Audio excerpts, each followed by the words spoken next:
Well, not with DJ now. No. Yeah, I can hear everything. Should I be hearing things? All right. No. No. Okay.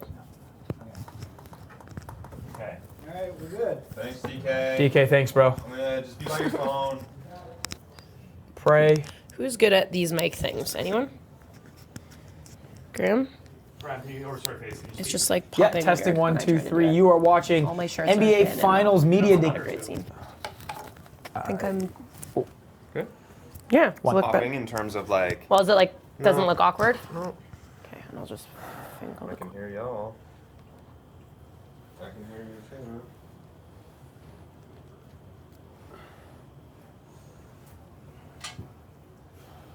Oh, this is a nightmare.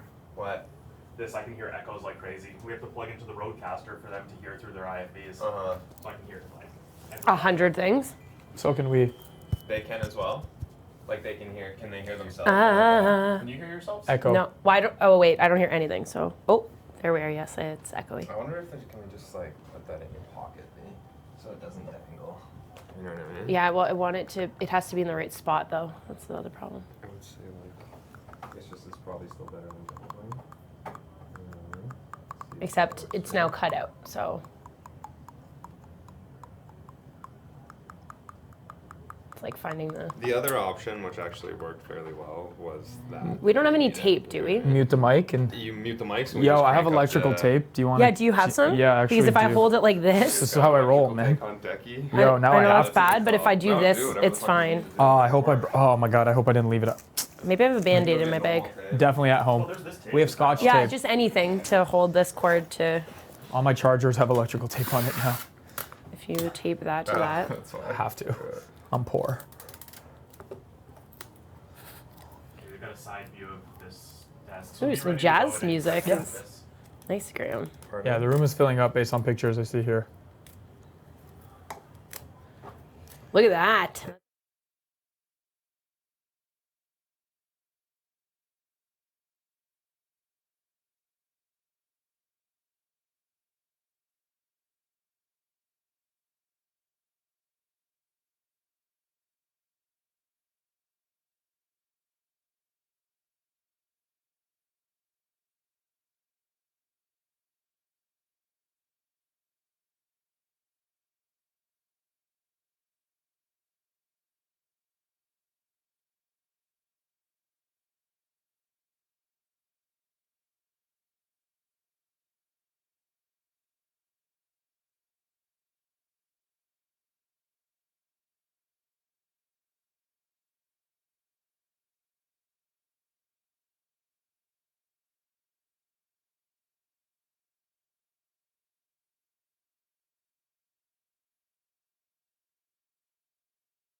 What is going on, everyone? Faisal Kamisa, Danielle Me Show with you. We are here navigating you through the entire NBA Finals Media Day. It's starting with Raptors President Masai Ujiri, who is speaking now. Let's take you live to Scotiabank Arena. Wait for the mic before you ask your question.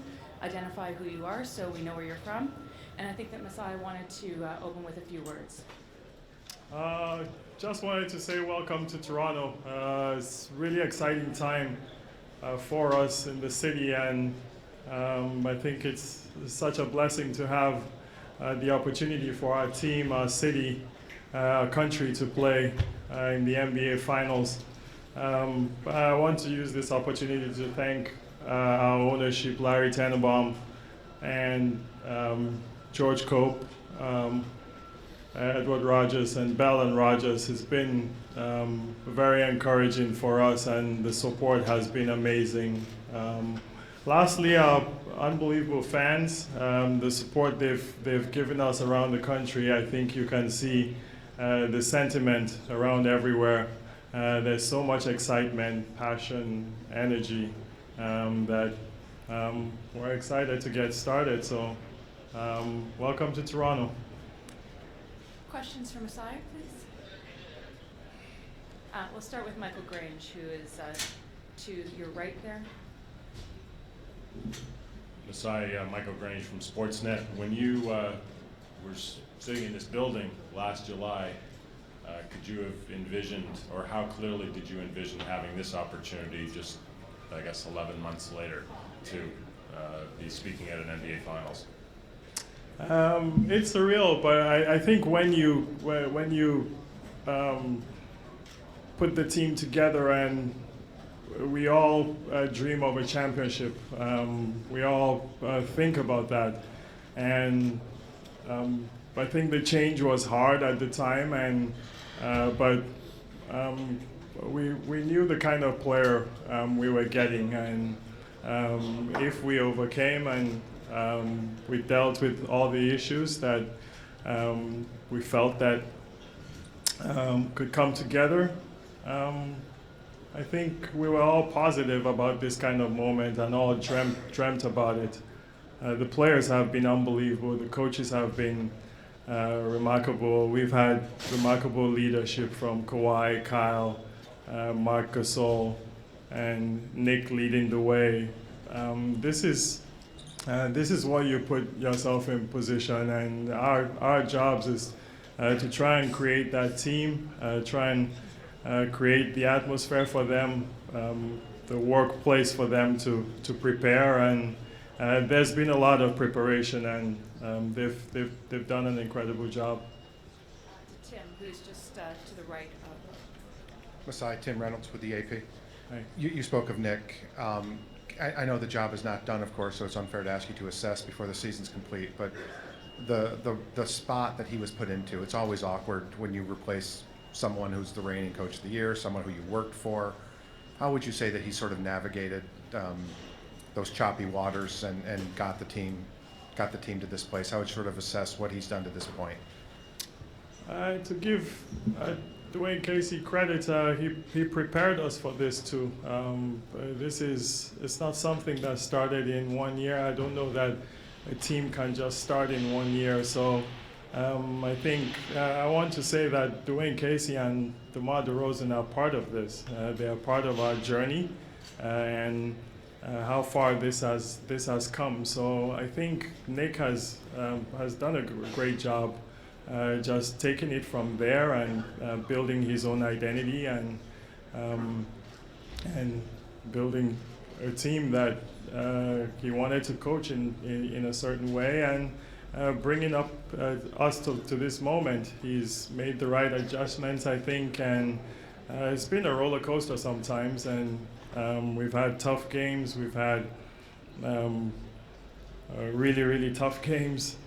Sometimes in this game you need some luck here and there.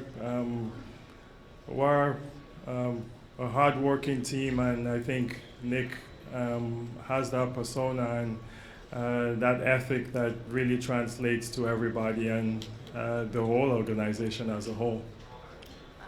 Jeff, did you want Jeff Silgett and he's on your right. Jeff Silgett, USA Today. Masai, just a little bit of a follow-up to Tim's question on Nick. he's had a Game 7 in his first playoffs, Eastern Conference Finals. Maybe if you could go a little deeper on what's impressed you about what he's done in the playoffs. Sometimes, when you're dealing with pressure and these games coming every other day, and you thinking on the fly, thinking during the games, the adjustments to make. Being a first-year head coach, there's going to be an adjustment period, and I think he's done remarkably well, even using some of his past experiences. He talks about the D-League, he talks about Europe, he talks about mixing lineups and different players at different times with what we've gone through this year with maybe trades and load management and injuries and all the different things. And Nick has just been one to never complain, never. It's always how does he adjust? How does he use what he has with the players? And to me, that's one thing that has really stood out with him, and he's done a remarkable job. To Eric Koreen, who's in the third row beside Michael Grange. Eric Koreen, The Athletic. Obviously, Kawhi's health was a story throughout the season and when you made the trade. Was there a point during this season that you thought, okay, he's in a really good place, we might get to see the very best he has to offer, or is that sort of progressed even throughout the playoffs that it became more certain that you'd be able to see that? Honestly, as soon as we made the trade, I thought that, as soon as the guy was in our hands, to get a player like that, he made it clear that his health was a priority for him. It was a priority for us, and to see the progress and just his mindset when he came into the building and into training camp, the work he did in the summer, coming into training camp, and the work he's done all year. Kawhi is quiet, but he's relentless. I'll tell you, his work ethic is almost crazy how he's regiment, taking care of his body and doing all the work. So where there's preparation, I think you're confident, and when you see the preparation throughout the season, what this kind of player, or you feel what this kind of player is going to produce, and you don't wish this kind of injury on anybody, but you could tell with him it was a priority to get back to the highest level. 6 rows back on your right, Masai. Masai, Greg Brady from Sportsnet 590 The Fan. Hey, Greg. You don't have a draft lottery player on this team. You have the roster acquisition or composition that's really unusual. You've had to trade lottery picks to get where you need to go. Does it speak to how astutely the Raptors have drafted and how other organizations, the organizations that drafted Kawhi and Kyle and Marc Gasol, have drafted? It's incredibly unusual. I give the credit to Bobby Webster, Dan Tolzman, Teresa, Keith, these guys that work, I think, tirelessly scouting these players and studying these players, evaluating them and trying to see what kind of players fit with us. Our tone is set by Kyle Lowry, and I think that the way he plays, his attitude towards the game and winning. Because at the end of the day, I think sports is all about winning. And the mentality of Kyle really translates. The mentality of Kawhi, the mentality of Danny Green, of Marc Gasol. These guys are Serge Ibaka. They are built a certain way, and we do our best to study, and you hope when these players are put together that the chemistry comes together. But I think it starts from the leaders, and our job is to go and find these type of players, and I think our player personnel and scouting department do an unbelievable job. We'll go to Sky Sports, who's at the back on your left. Hi, Masai, how you doing? JD from Sky Sports UK.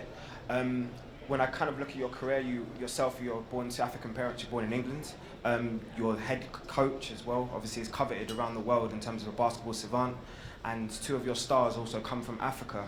Has it always been in your foresight to kind of make the Raptors a global NBA team? I think it says a lot that the first NBA Finals outside America is being played here.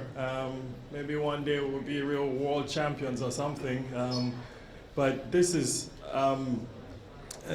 what we dream of. Every day you come to work, this is it, and it's overwhelming because you think. When I look at all the international players we have on our team, and from Mark and even our staff, the people on our staff, the backgrounds, it's really brought us together, and I think it says so much because that's how our city is, that's how the country is, that we can all relate to the multicultural or the diversity of Toronto and Canada, and that's how our team is. They talk in different languages on defense. They talk in different languages in the locker room, and it's like that in our organization. And being international myself and being from Africa, I'm proud of that. Standing up to your right, Masai at the back. Hi, Kareth Burke, NBC Sports Bay Area. When your team arrived at the finals, you said Kawhi Leonard is the best player in the league. From the Warriors' perspective, Steve Kerr said KD is the most skilled player in the league, and I understand teams love their guys. But what is the distinction in your mind that makes Kawhi the best? I don't know that any of those people will argue with me that he's the best two-way player in the NBA. And when we talk about basketball, we're talking about playing on both ends. And I feel that if we put him on both ends of the court, he has the ability to be the best player in the league. And that's where it came from. So we're going to Tim Bontemps, who's in the middle, coach. Hey, Masai. You mentioned Kyle a few times in his leadership with this team. Obviously, you guys have been through a lot the last several years. I was just curious, what have you seen from him in terms of his evolution, both on and off the court, and how has that translated to the ways he has helped lead you guys to the finals this year? There's something about that guy that I just believe in. It's incredible. We've been through so much, and he's a winner. There's no other way to put it. He's a winner. He's been hit upside the head from every different angle and every different angle in the world, whether it's personal, everything, and he survives it. But every day he comes to win. Doesn't matter what mood he's in, he comes to win.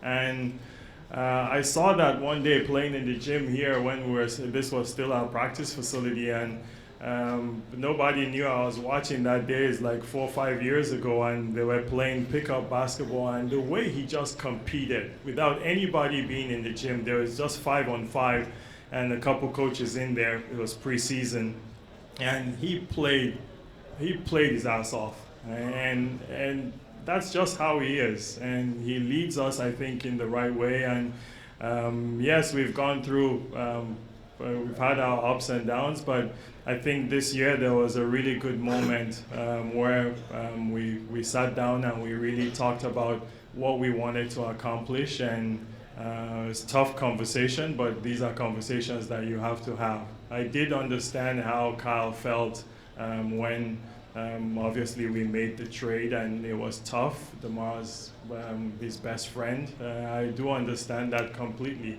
and that's the toughest part of the business that we all talk about. But in terms of Kyle, I've seen him grow. I've seen him grow as a person, as a leader on our team, and I can only get better from here.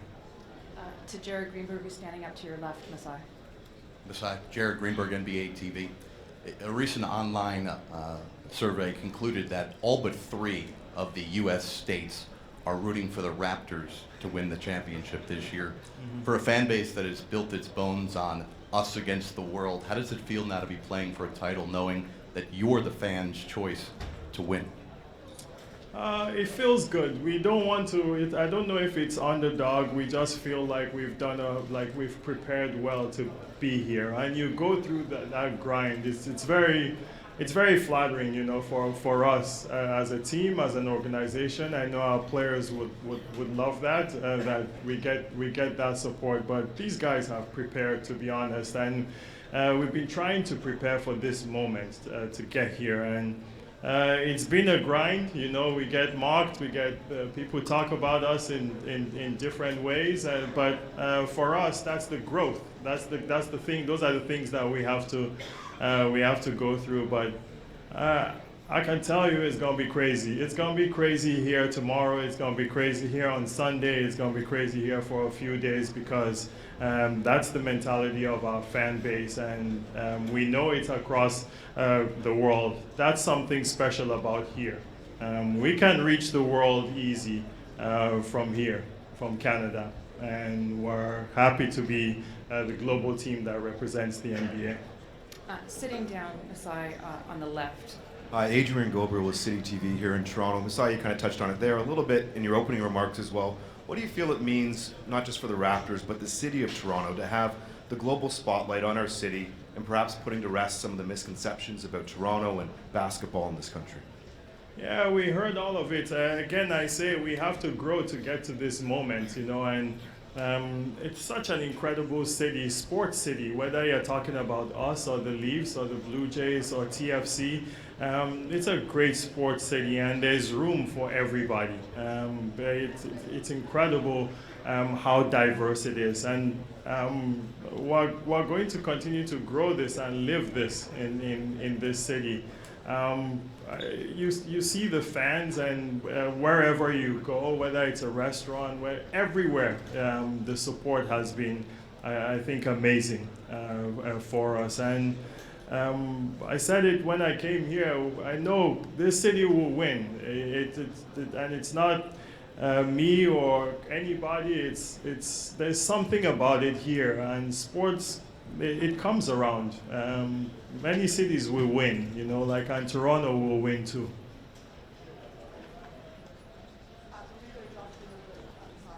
Josh Lewinberg, TSN. Masai, you brought Pascal in with the 27th pick. You obviously saw something in him then, but could you have imagined him developing into the player he is today as quickly as he has, and how big has that been in terms of getting you guys here this year? I'll tell you, when I saw him in Basketball Without Borders, no. We all want to act like we know everything, but we don't. That guy has been incredible, and I think his progress you've seen, even during the year. Pascal, I think, should have been an all-star. He wasn't an all-star. At all-star, he elevated. After all-star, he elevated. And was there a chip on his shoulder? During the playoffs, everybody said he's young, new player in the NBA. He elevated even more. He's been an unbelievable revelation for us. But I know Pascal, and we've had these moments of talk, and he specifically said to me a couple years ago that he doesn't want to be one of those African players that's labeled, whether it's a shot blocker or a defender or rebounder or he runs. He wants to be a star. He wants to be a versatile player in this league, and he wants to be able to do it all. And he's put the work into it. We all used to hold our breaths when he took a three-point shot. We all used to hold our breath sometimes when he went on the fast break, and now we can't wait till he does that. Again, it's preparation, it's practice, it's work ethic, it's that mindset of winning, and I think he has that mindset too. To just down from where Josh is to the left there. Masai, Joe Varden from The Athletic. You mentioned something earlier about difficult conversations, and one of the storylines surrounding your team all year has been what will happen with Kawhi Leonard in the future. When was the last time you discussed his future with him, and how have you, if you have, made the case to him that the Raptors is where he should be long term? I said it from day one, we're going to be us. I think Kawhi Leonard is a superstar and we're going to treat him like a superstar, but we're also going to do all the natural things that I think will help us get to that level to convince Kawhi that this is the place for him. And the future conversations I've had with Kawhi about the Golden State Warriors, and that's his mindset. His mindset is what is at hand right now. What's the job right now? And the job right now is to beat the Golden State Warriors. I think when he came here, he made it clear he wanted to be healthy. He wants to play on a good team that will compete.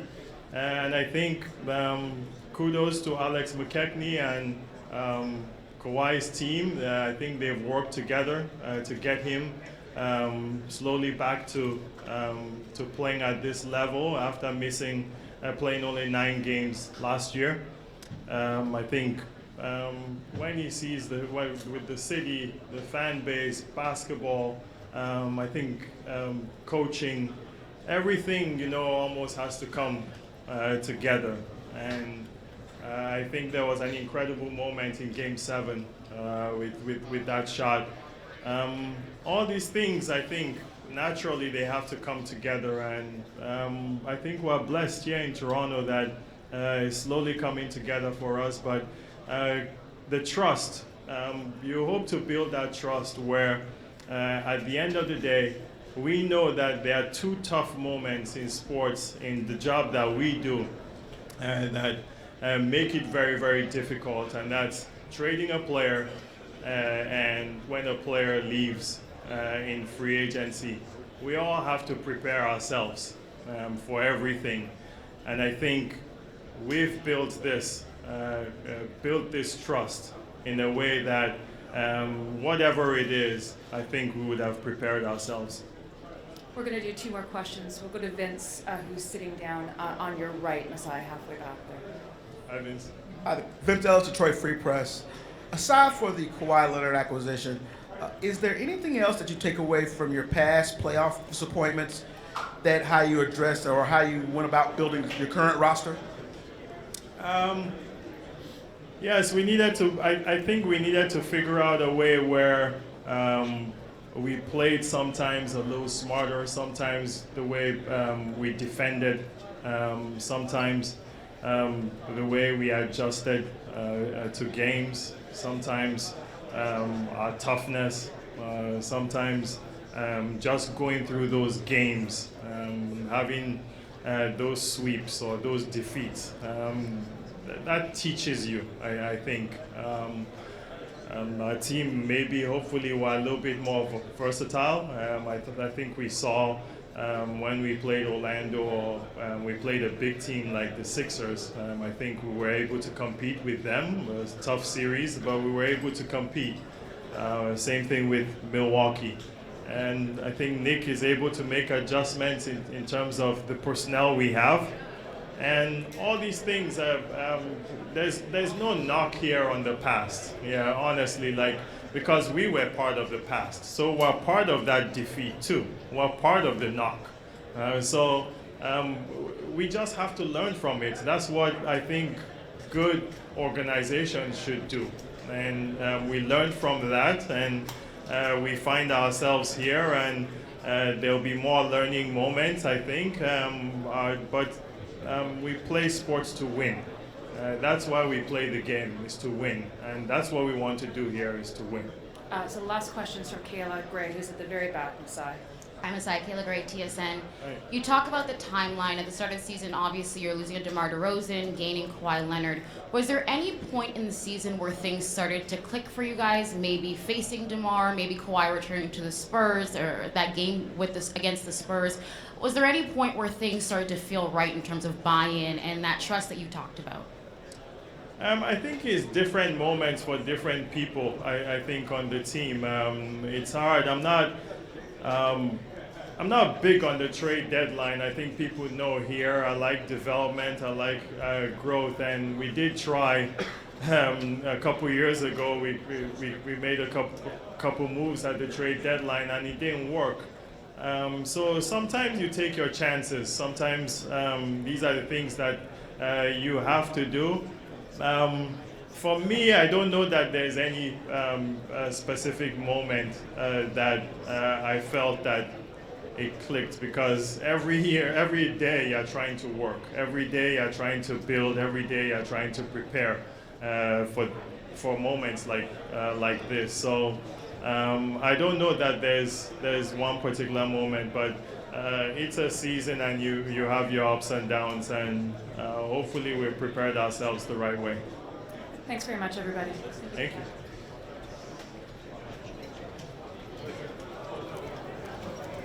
All right, that is Raptors president Masai Ujiri and the throngs and throngs of international media in Scotiabank Arena. They just listened to Ujiri speak for about half an hour. It's part of NBA Finals Media Day. We're bringing you live coverage here. We are on Sportsnet.ca. We're on Facebook. We're on Twitter. We want to hear from all of you as well. So please send us your thoughts, your questions. Danielle and I will be taking you through the next 2.5 hours or so as the Raptors and Warriors get set to speak as well. Now, I should let you know the schedule. Nick Nurse is set to speak at 12:30 p.m. Eastern Time. Kawhi Leonard around 12:40. Pascal around 12:50. Kyle Lowry around 1 p.m. Eastern Time. Then the Warriors will speak. We'll get you that schedule a little later on throughout the day. You just heard, though, from Raptors president Masai Ujiri, who spoke, Danielle, about maybe a million different things, as he always does. I want to just start by acknowledging how great of an opportunity this is for Masai to get some exposure beyond just the Canadian market. We know how revered he is in this country, not just as an executive, and a good one at that, but as a human being and as a person. You can see a lot of the things he says there are really good humanitarian things that would resonate with a lot of people just personally. And that was, the first take you had from him was welcoming everyone to Toronto, because I don't think people realize we're so lucky to see him and hear from him so often that Masai is really proud of this city and all that it's accomplished. And now he's an opportunity to show everyone that this team is also one to be taken seriously. And for a long time, they weren't, right? He talked about that as well. He talked about the failures and the defeats and the losses of years past that led to all these drastic changes this year. Dwayne Casey, DeMar DeRozan being gone. I found it interesting you took some time to acknowledge that Dwayne Casey and DeMar DeRozan are very much part of this success here as well. And it's hard, I get it from his point as well, because it's hard to see the Raptors being the team they are now or being in contention to get a guy like Kawhi if it wasn't for the impact that the two of them had. But obviously changes still did have to get made. You have to be bold. Right. And Masai is someone who has a connection with the players. He talks about wanting the organization to feel like a family, but he also is a businessman, and he knew that he had to make those tough decisions. One that often people looked at Kyle Lowry as being a bit sour about. Obviously, his best friend is traded away. It was a tough thing. But you heard Masai talk about Lowry being the leader, that he's a winner. He just is. There's something about him, right? The quote he said was, there's something about that guy I just believe in. Yes. And it goes beyond just the work on the floor as well. And I think Raptors Twitter feels very much the same way about Lowry when he gets disrespected for having a bad shooting night. There's about 50 other things he does on the court that maybe doesn't get as respected as that points total. Masai also said, when talking about DeMar and Dwayne, he said, there's no knock here on the past because we were part of the past and you learn from it. And they did it 5 times and it didn't work. And now they said, we need to make a change and get a guy like Kawhi, who he couldn't stop waxing poetically about in that interview as well, or in that press conference as well. And it's hard, even now that they're in the NBA Finals, to not think ahead. Everyone is, and there were a few questions about that. But as Masai stated, when he has a future conversation with Kawhi Leonard, it's about the Golden State Warriors. He is not looking beyond that. He's looking at the task at hand, and they have a big one at that. I should let you know as well, DJ Donovan Bennett is at Scotiabank Arena as part of our live media day coverage. We will be going there intermittently throughout the day to get his perspective with guests, with people, with other NBA minds to get their perspective on the Raptors being the NBA Finals, the Finals in general, et cetera. And we'll do a lot of talking about the Finals, the matchups and stuff. But I think as we go through the day, we can get into some of that stuff. There's a lot to just unpack from here. And to give us an idea of the scene there, because maybe we know, we understand that it's bigger, but maybe the audience doesn't. That is not a usual scenario for a podium at all in this city. So it's pretty incredible. The Raptors had to redo the bowels of that arena to accommodate the amount of media. I was at the media office today picking up credentials. The box was this big. The box was this big, right? Because people from all around the world come to watch or come to cover the NBA Finals. It is one of the biggest global sports that gets exposure beyond just North America, beyond just Canada and such. And so this is such a good opportunity for the Raptors and such to be part of that. I knew it was major when I looked at the list, and it was like Jimmy Kimmel this time interviewing so-and-so, like Jimmy Kimmel's here. Like, Guillermo's going to be running around Scotiabank trying to get Kawhi Leonard to talk right now, and that's part of how big this is right now. All right, we are ready to take you to Scotiabank Arena right now. I'm getting word. Let's take you there where our Donovan Bennett is standing by. Just basically said, I don't really care about the Jordan deal, right? Like, so. Yeah, exactly. Down here at Media Day before Game 1 of the NBA Finals, and Richard Dice, who you know well, is doing a little double duty. You know him from PTS in this country, but around the world, you know him from his work with The Athletic and writing about the media circus that is all of this. So I don't know if you're getting paid OT for talking with us right now, but talk to us about this media circus, the first time outside of the America that we're having NBA Finals in Canada. Yeah, my money comes out of your paycheck, Donovan. Well, that's not a lot. Yeah, it's interesting because like I've covered Super Bowls, I've covered the Olympics, and you get like a real grasp of the largesse of the press corps, and I think this is going to be an interesting and new experience for Toronto, where it's not just the traditional Raptors press corps, but it's all of the NBA's sort of infrastructure, including media, coming to Toronto. You're going to, I mean, there's certainly more than 1,000 media people. The city is going to be written about in every publication in the States. And what I think, obviously, as somebody who now loves the city and lives here, I think they're going to find a lot of interesting things about Toronto far beyond basketball. So I think it's going to be a great couple of weeks for the Raptors. And if the series can go deep, it could really be an amazing, almost transformational time in basketball for the city. And so for some context, around the Scotiabank Arena, basically every parking lot is full of satellite trucks at this point. And people forget that the Raptors are not just a local team, they're a national team. And so you have all of that media plus the international media. When you look at previous finals that you've covered, the explosion of press I see from around the world here just speaks to the fact that this game is now becoming so global. Yeah, by the way, this is my first NBA Finals. I've covered All-Star games. I've covered some other NBA events. There's nothing that sort of, I think, hits the scale of this in terms of just the amount of people here. But it is very similar to the Super Bowl. It's kind of like the Super Bowl writ smaller in terms of you have a global audience, you have people from the local market, and then obviously you have a lot of people from the States. But that's the one thing about basketball, and this will be very cool in this city. You know, you're going to see people here from China, from Mexico, from Africa, from the hotbeds, where places that already are a hotbed for the NBA. And Toronto, of course, is a global city. It's an international city. So even if the viewership numbers are down in the States, and they might be because the Toronto market doesn't count in viewership, the NBA is going to get something really good out of the series, and that is I think they're going to extend their reach significantly in Canada far beyond Toronto. Some of the questions that we heard from Masai, and we're going to have press for you from both teams, both the Raptors and the Warriors, so stay tuned. But questions for Masai about Kawhi. There's going to be questions for Steve Kerr about Kevin Durant. This finals is different also because two of the stars, the conversation about them is not what happens on the court for the next 4 or 7 games. It's what could happen for the next 4 or 7 weeks into free agency. That's adding a different dynamic to the coverage and the conversation around these finals. Yeah, Klay Thompson too. So right, yeah, there's multiple free agents. Yeah, I mean the series is interesting for many reasons basketball wise, but there are these other contexts as you said.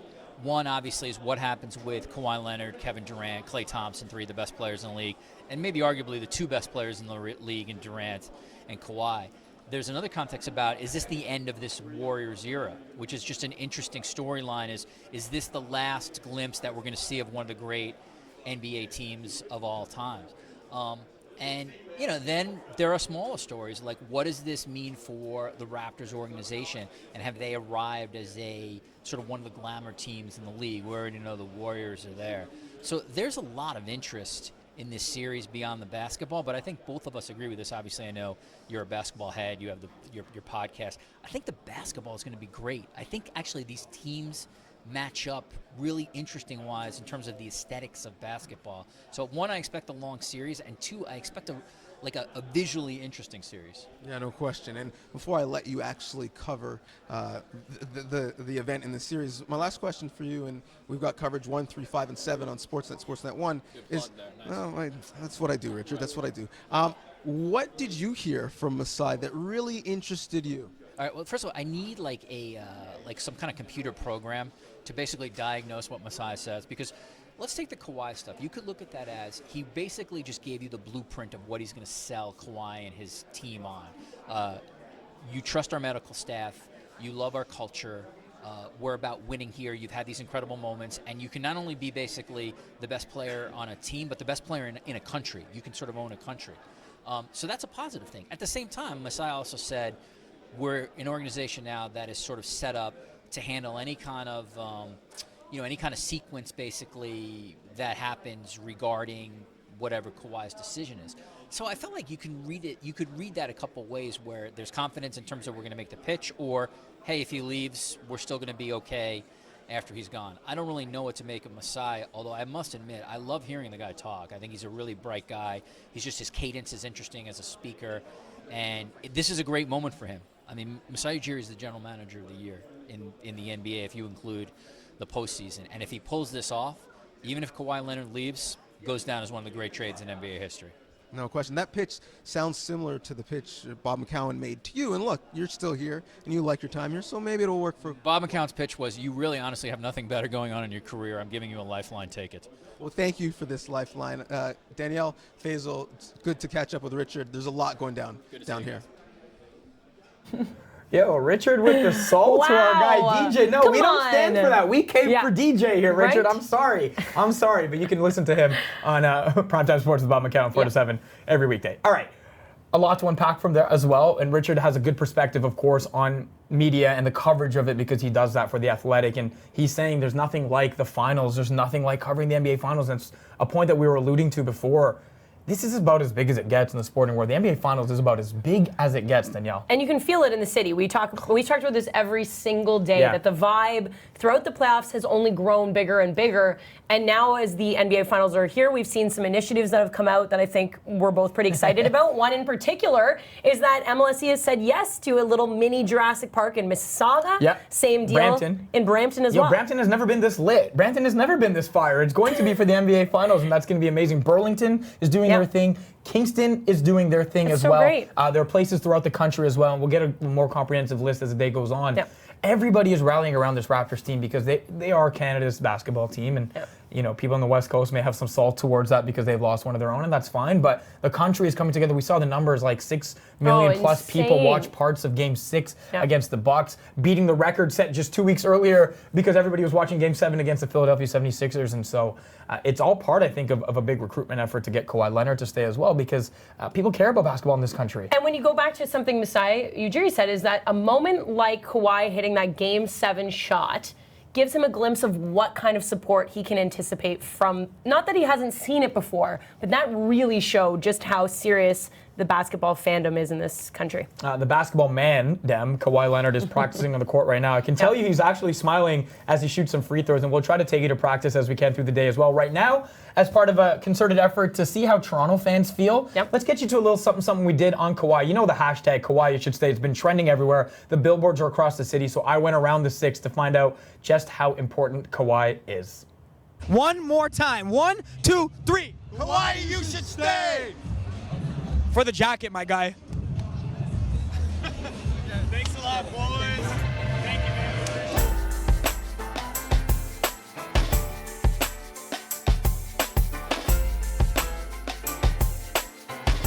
He Stay season is in full effect. The Raptors are off to their first ever NBA Finals, thanks in large part, of course, to Kawhi Leonard. Now, he's offered the Raptors and their fans so much in just one season. Now, the city is trying to offer it all back. Kawhi, you should stay. The hashtag, it's trending daily on Twitter. The billboards are up across the city. People are offering him places to live, places to sleep, places to eat, and of course, that iconic Game 7 shot against the Sixers. You know, the one you'll never forget? Well, now you don't have to. An iconic mural that you can come get an iconic IG picture in front of, just like Snoop Dogg did. Kawhi means so much to the Raptors and their fans. We're going across the city to find out just how special he is. Yo, who do I have to talk to get this changed to hashtag Kawhi you should stay? Yo, John Tory, at me, man. At me, JT. Let's talk something here. All right, you are decked out, ready to go. All right, I know you're a diehard Raptors fan. I know you'd be even more diehard if Kawhi stayed. Why should Kawhi Leonard stay in Toronto? Because Kawhi is the GOAT. We need the claw in Toronto. That's it. Everyone's coming out. Jurassic Park is full. Everyone in the city is just a vibe. He's just done so much for the city. Like, he's got the team together. The amazing shot was crazy, and Toronto's just more united than ever. It's that simple, right? That's simple. That's it. Will it make you actually get a Kawhi jersey then? Yeah, hundo. I'm getting one today. Today? We're going to find you and make sure you get it. We need everybody to buy jerseys so he knows. Yeah, bet. All right, brother. All right, don't know. There's a movement on Twitter. Kawhi, you should stay. People are listing the reasons why Kawhi should stay. What would you give up for Kawhi to stay in Toronto? Would you dread your hair if it meant Kawhi would stay? Would you do your hair like Kawhi if it meant he would stay? I would do it. I would. For Kawhi to stay, I would do it. I would name a whole borough after him. It can be Kawhisboro, Clawsboro. That's pretty good. Clawsboro is pretty good. Population 1, Kawhi Leonard, right? Absolutely. Yeah. Anything he wants, man. He wants my girlfriend, take it. I don't care, bro. Like, I love it, baby. Let's go. Let's go. Is he staying? Let's go. Let's go. All right, so we've gone around the city, got a sense from people around Toronto why Kawhi is so special to them, but we know where the loyal fans are. We know where the diehards reside. It's in the square. Rain or shine, you know they're showing up as they have. We're going in, and we're going to talk Kawhi to Raptors fans. We want Kawhi. We want you guys to deliver Kawhi. What is your sales pitch to get Kawhi to stay in Toronto? We are the best fans. He will never get anybody else like us. We are loud, we are in your face, and we love him to stay. Kawhi, there is no city like Toronto. All right, LA's got nothing on this, okay? There's no San Diego team, so you can't go back home. This is your home now. Kawhi Leonard is the best two-way player in basketball, and he's being in the best franchise in the NBA, bar none. Let me hear your argument. Why should Kawhi stay in Toronto? Because we have the best city in all of the NBA. I think we have a culture that's so special. We have an entire country on our back. And for him to stay here would mean so much to everybody in this country. What is your sacrifice? What would you give to Kawhi Leonard to make him stay in this city? I don't know. I'll give him anything, man. My job. You can totally have it. He has a job. He's a basketball player. Would you give up that chain for Kawhi? Yeah, I give it up, bro. What? I give it up, Look at this thing. Come on. Can we get a tight shot of this chain for 1 sec? Come here. Come here. Look at this thing. I'm blind right now. I know it's sunny, but I'm also blind because I can't see. Here's what we have to do, okay? On 3, we're just gonna look at the camera and say, Kawhi, you should stay. Can you guys do that? Yes. Yeah. Very loud, very bold. We gotta get him to know this, all right? Okay. On 3. 1, 2, 3. Kawhi, you should stay! Kawhi, you should stay! Kawhi, you should stay! Thank you, man. We appreciate it. Don't touch it, though. Look at it, don't touch it. Look, but don't.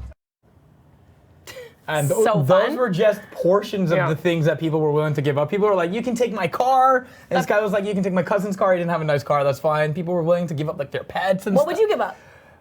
I said yesterday Your I would shoes? give up my shoes. That's but bold. It's like, If think you about that for a know- second, right? Think about that for a second, If you right? know this guy, It's a lot, right? it's a big deal. I was It's gonna like a pretty say big deal. I'd be willing to give up my Toronto sunshine just to give it to Kawhi and live in Well, your Toronto sunshine is winter. his sunshine.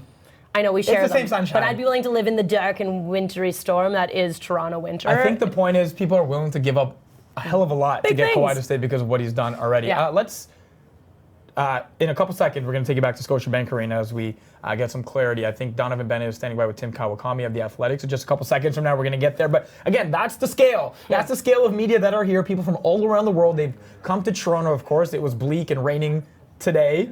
Yeah. Obviously, but the weather is expected to be good through the weekend. People are going to have a good time, not like All-Star in February a couple years ago when it was freezing That was and snowing, atrocious. and we were freezing and cold. Yeah. All right, let's send you back to Scotiabank right now. Tim Kawakami standing by with our DJ Bennett. Guys, I'm now down here with Tim Kawakami, who basically is the overlord of The Athletic at this point. Bay You Area, run all- Bay Area. Bay Area. Yeah, Athletic. which is a pretty large little bit of it. But yes, the Bay Area, the Athletic, which is we're quite proud of it. Right, and you must be quite proud of now going to another finals. Finally now, not in Cleveland. How does this series set up differently for Golden State against a new opponent? It's a lot different. Obviously, you don't know what's going on with Kevin Durant, when he's going to be there.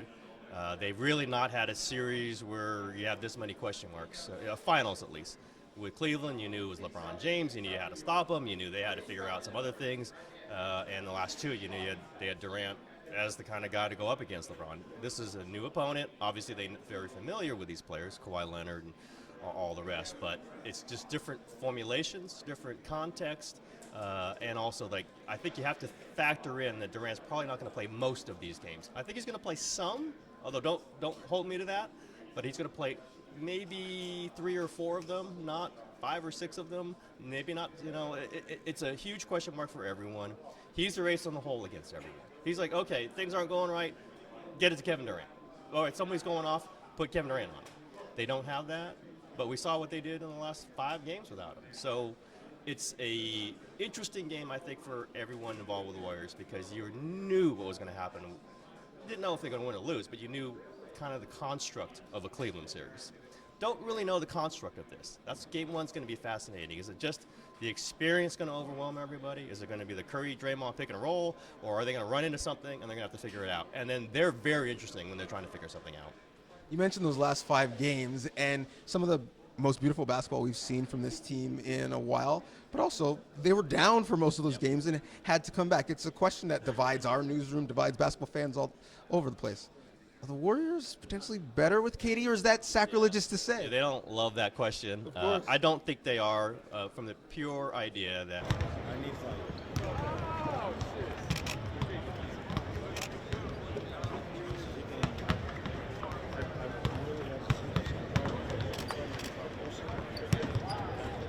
other matchups, maybe not so much. But when he's important, he's incredibly important. Sometimes it's not as important because they can go through a Portland, or then when they're really, really revved up, they can beat Houston in Game 6, playing with Curry, Draymond, Klay Thompson, Andre Iguodala. Those guys are pretty good. I mean, they got pelts on the wall. But this thing went into a whole nother level when, we're stuck. Kevin, get us out of it. Now, he does not love that idea. He wants to be considered part of what they do. It's part of their internal chemistry.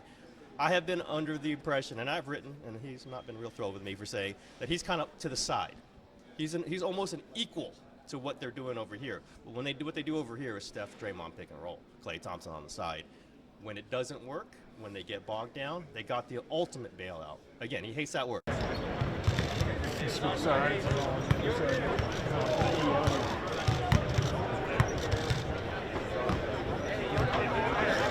So you get out. Length bothers them. You might want to have Kevin Durant at some point. They're not better without him. They're better when they're going great. Sometimes they go great without him. Sometimes they don't. That's it. They're kind of a duality on this. They're going to need Durant at some point in this series, so I do really believe that. So when the Warriors are in trouble, they go to 35. When the Raptors are in trouble, they go to number 2. And the last time we saw Kawhi in a series against the Warriors, he limped off the floor up 20, and at the half they're up 25. And now we kind of see him coming back. What do you expect to see with him against that team once again? I think they're going to put Andre Iguodala on him, which is what they do when they're really worried about somebody, which is what they did with James Harden. Notice they didn't do it against Damian Lillard because they weren't that worried about it. When Steve Kerr has these tells, and if you watch them long enough, it's when he's worried about a guy, he puts Andre Iguodala on him right from the start. Or Durant. That's the other thing. Or Durant. They got these guys that they can throw around a little bit, but I think they're going to put Iguodala on Kawhi just to stop it. Just to say, okay, there's a guy, we don't have to double team. We put Andre Iguodala on him, and we'll see what happens. If he starts beating Iguodala, then we'll see a different thing. But I think they're going to say, we're going to man up on everybody, not leave shooters open, and guard Kawhi Leonard one-on-one with Andre Iguodala, who's done a really nice job on that in the playoffs with a lot of different guys. Certainly has. And the last question, and there's a lot of similarities, I think, between the teams, the way they draft, the way they develop, the cities, how multicultural they are, how their fan bases are into it, the coaches, how they kind of went to the finals in the first year. But the similarity I love in this series, the matchup that I'm really interested in, need you to weigh in. Drake E40, rapper super fan, who has the advantage? Who's going to be the storyline throughout the series? Well, I believe the Toronto version of this is much more photo-friendly, right? He's on the sideline. He's jumping up and down. He's part of the stories. He's not so much like that. He's kind of a fan. So I think if there's going to be a discussion, it's going to be about Drake. That's fine. He's friends with Steph Curry. He's friends with a lot of the Warriors. So the conversation will be about Drake. Maybe the whole backbone, the whole idea is that E40 is such a huge fan of the Warriors. But I think it's going to be about Drake because it always is, and that's fine with me. I think that's fine with the Warriors. They kind of have fun with it. Yeah, it's going to be fun. We're looking forward to your coverage. Thanks so much for doing this. You got it anytime.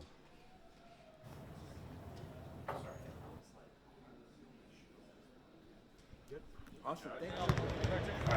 All right, thank you very much, DJ. Thank you, Tim. You are looking at Raptors head coach Nick Nurse, in about 9 minutes or so, he will be speaking at the podium to officially kick off the Raptors team, speaking at NBA Finals Media Day. He's followed by Kawhi Leonard, don't know how long that'll go, Pascal Siakam, and Kyle Lowry. Then the Warriors will speak, and we'll get you all of it here through Sportsnet's instant analysis and live coverage of NBA Finals Media Day. Faisal Kamisa, Danielle Michaud. If you're watching on Facebook, if you're watching on Twitter, if you're watching on YouTube, if you're watching on Sportsnet.ca, if you're watching on Twitter, or just looking at us and getting some quotes that people are tweeting out, send us your questions, send us your thoughts. We're happy to interact and take your questions and ideas and stresses and fears that you have ahead of Game 1, because Game 1 of the NBA Finals, it goes down tomorrow. You can see it on Sportsnet and Sportsnet 1. Late games, tip off at 9, 9:10 actually to be specific, but it'll be worth the hype, it'll be worth the wait. Everyone will be ready to go. Well, that's something I've been thinking about, FaZe, and I'd be interested to see what you think about the fact that Toronto has home court advantage. How much do you think that plays once you reach this stage? Well, we know these fan base, right? We know how much they give to this team and what they bring towards the energy on the court. Every player, home and away, speaks so highly about the city and the fans and their passion and their noise and their ups and their downs, everything, right? And there's a reason. You play for home court, and surprisingly, even against this Warriors team that's a dynasty that's been around forever, the Raptors have the home court advantage. And so why not use that? Why not try to take advantage of that as much as you can? They definitely have to, because I heard an interesting thought that maybe this was an advantage actually for the Warriors, who've become so used to having home court advantage that you get a little comfortable, right? Sure. Game 1 Oracle, you float in, you're like, yeah, we back, whatever. Or they're in Cleveland for the last 5 years. So this is a big difference, right? They're going to have to come to Toronto. It's shaking them up a little bit. Maybe they're at a different hotel than they're used to, a different routine. Yeah. And that may prove to be a benefit for them. Look at that. That's OG Anunoby on the practice court that's a nice as well. sight to see. The idea, the expectation is that he plays in about 8 days or so. A couple days ago, they said he's about 10 days away. You can see clearly ready to go in practice and working towards that as well. There's a home court stat I'm trying to find. I think it was 18 of the last 23 Game 1s were won by the team at home. Bodes well for the Raptors. The stats, you don't really know what they mean sometimes, but the fact that you're at home, you have the energy of the city. And we know, Danielle, just how passionate this city is right now. We were there. We were living through it. Like, it's massive. It's massive. They're going to be ready to go for Game 1. Look, the prices of the tickets were high. We know that. It is sold out. It's ready to go. Like, people are still ready to go no matter the prices. They're willing to do this because this might be the best opportunity for a Toronto franchise to win. Well, they've built towards this. There was a reason why Masai pushed all the chips in, and it's because they feel that this is their time. Seeing OG makes me optimistic because, of course, the storyline going into Game 1 is that Kevin Durant traveled with the team but will not play.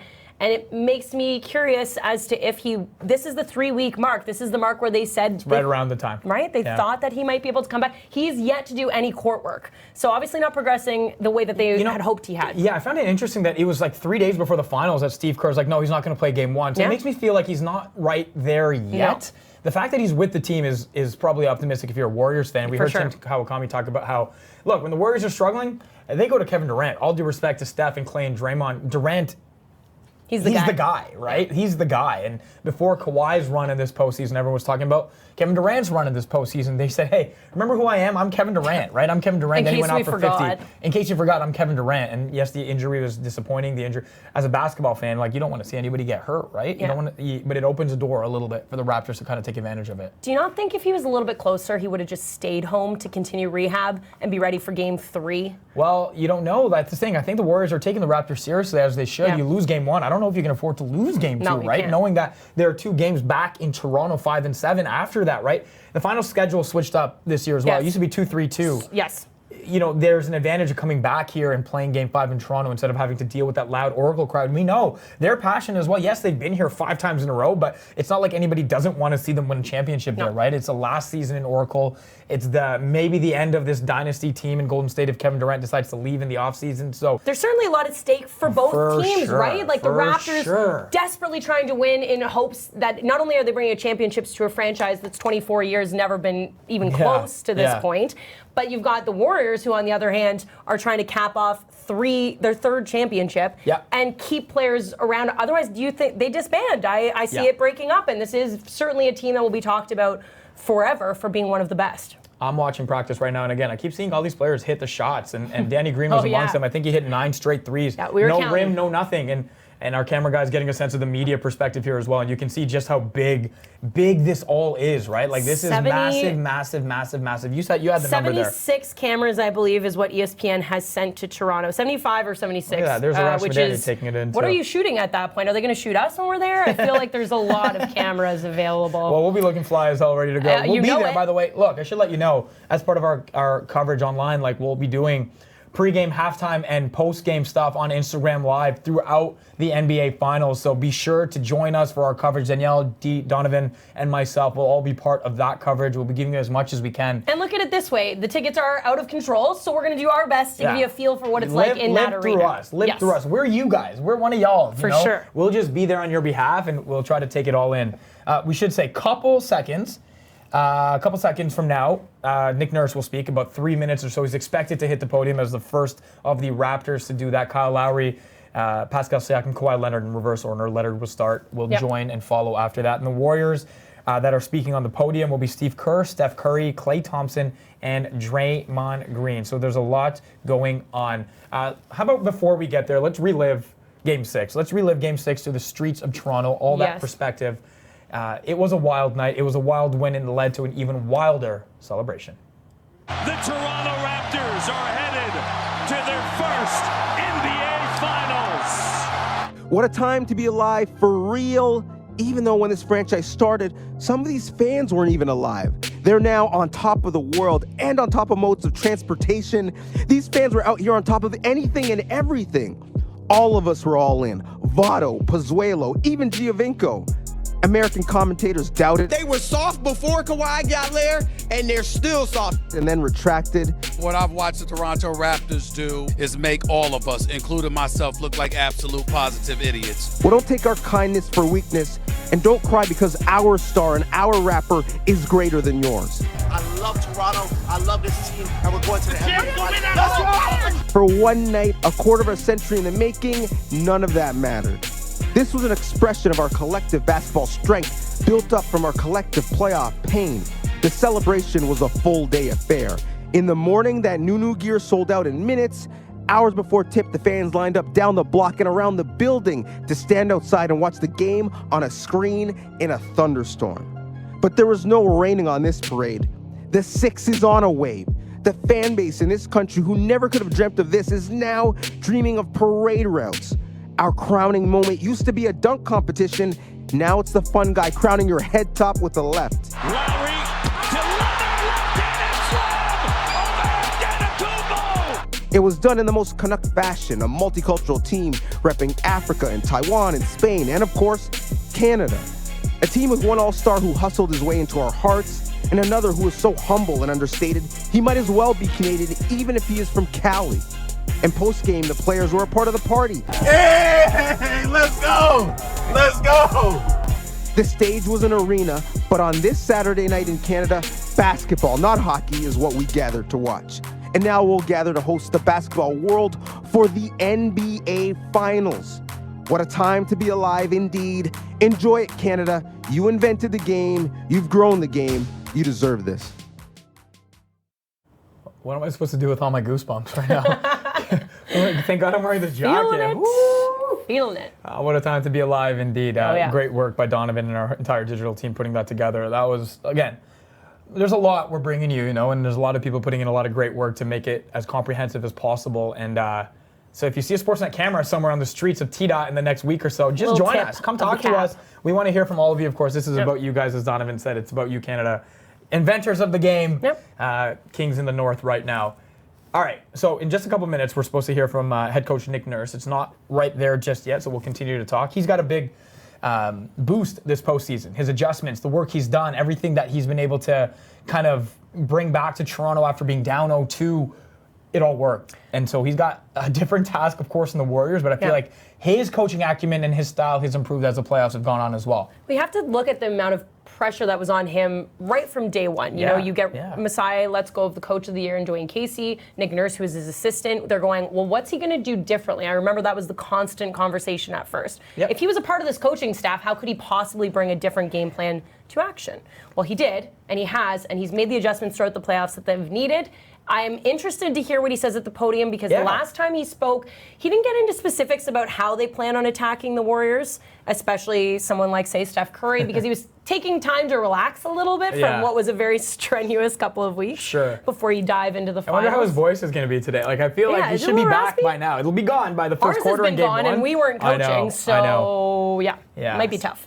So again, a couple minutes from now, Nick Nurse is expected to hit the podium, followed by Kawhi Leonard, Pascal Siakam, and Kyle Lowry. It's part of our continued coverage of NBA Media Day. It's going down throughout the day, throughout the afternoon. We're here bringing you all of it. Danielle, myself. It's Donovan at Scotiabank Arena as well, plus whatever guests he can get. He's got Richard Deitch, Tim Kawakami. Promises to some big ones as well. No problem. I'm not going to say the name. I'm not going to say the name. I'm not going to say the name. It is what it is right now. And so there's some different opportunities to hear from different players right now. And we're it going to looks bring like you one. Serge Ibaka is speaking right now at a scrum. Let's take you to him for a couple minutes, and we'll cut out when Nick Nurse comes back and take you to him live when he's at the podium. Yeah, you know, even them, you see them going back to the final every year, and you know it may look like easier. You know, like people say, it's too easy for them. It's not that easy. You know, you have to give them all credit because, like, you know, being in this position now, I know how hard it is. Like, you know, and then go back and final. And like I said, so you know, I'm so just thankful, man. I'm so thankful. How sweet do you think it is for guys like Mark and Kyle as well, battling for so long to finally have their first chance? Look, we're bringing you as much as we can, as we promised you. Raptors head coach Nick Nurse ruined our plan. He's on the podium right now. Let's take you live to him. Leader of the team, and do you feel that he's sort of the heartbeat here? Well, I think for sure. You know, he's been probably the leader. You know, since we got here, and again, he's a natural kind of leading type personality. He plays the point guard position. He plays a tough brand of basketball, so that's leading by example, the way you play that way. And you know, the possession you're talking about, you could go back and find a few of those. I think Game 5 or Game 4, I can't remember which one, down in Orlando, he got a rebound late in the game in a one possession game that kind of sealed the win.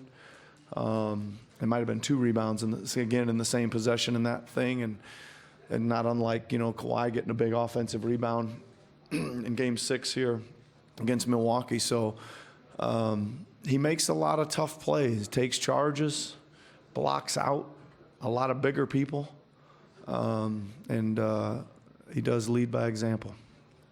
Third row on the left, John. Coach, John Schumann, NBA.com. How much will your defensive success in this series sort of go beyond the game plan and into your players' ability to react and sort of adapt on the fly and even communicate with each other on the fly? Remains to be seen, obviously, but I think, you know, just looking back at the series we've played, I think there's been a lot of, you know, I wouldn't say some of the adjustments we made were done, you know, really on the fly, right? Some of that communication that you're talking about that maybe wasn't the exact coverage we were in or coverage we wanted to be in, or somebody would communicate, like you just said, communicate a different deal, a switch or an on-switch or whatever it would be, and just make the next play. And I think against this team, I think against most teams in the NBA, you gotta play that way, especially this time of year. So I would imagine that we're gonna be encountering a few issues, and you're gonna have to figure them out, and maybe a help defender is gonna have to save you at the end, or a help the helper defender may have to save you, or whatever. But you know, that's you know, defensive stuff starts with a willingness to want to play it, and then a great IQ to want to do it, and then like you said, communication. Second row on the right to Mark. Mark Schwartz, ESPN. Hey, Nick. Hey, Mark. The other day, Draymond Green went on the record and called himself the best defender ever. I'm wondering what you think and how he compares to one of your guys, Kawhi Leonard, and what it is that makes Kawhi the elite defender that he is. Well, I would say that both those guys are in the same discussion, right? I always think that there's always a discussion of some guys, and they're right there. And I would say both of them, first of all, you got some physical abilities, some God-given abilities. You got some size, speed, athleticism, quickness.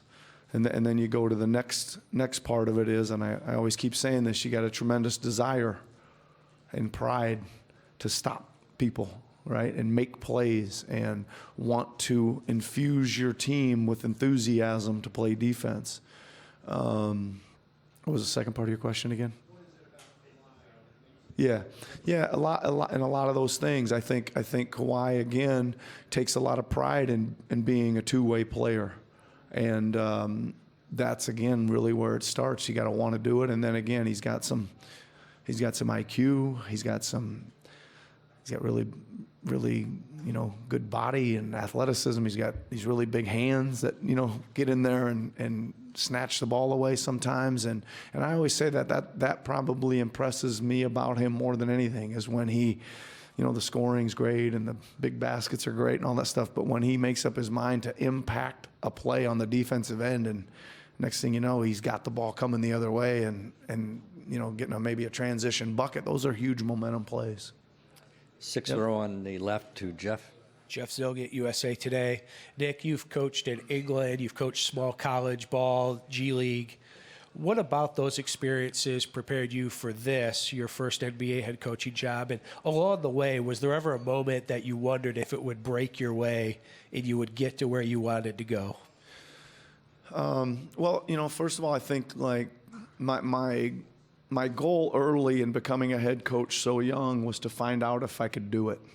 I just wanted to see if I could be a good head coach and then start learning from head coaching. So all those stops of, I don't know how many years it was, 18, 20 years of being a head coach in, some pretty remote places was still, I think, valuable learning experience for me from just, running and managing the team and being up in front of a team and preparing scouting reports and trying to figure out chemistry and lineups and schemes. Again, I used a lot of it as a testing ground.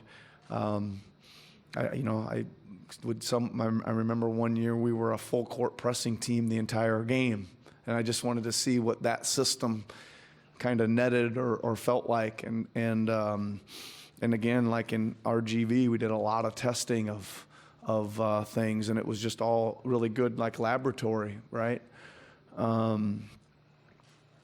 So I guess I recommend that. Right, I recommend for any young coach that head coaching experience and being up in front of a team is important. Second row, Eric Green. Hey, Nick. Eric Green, The Athletic.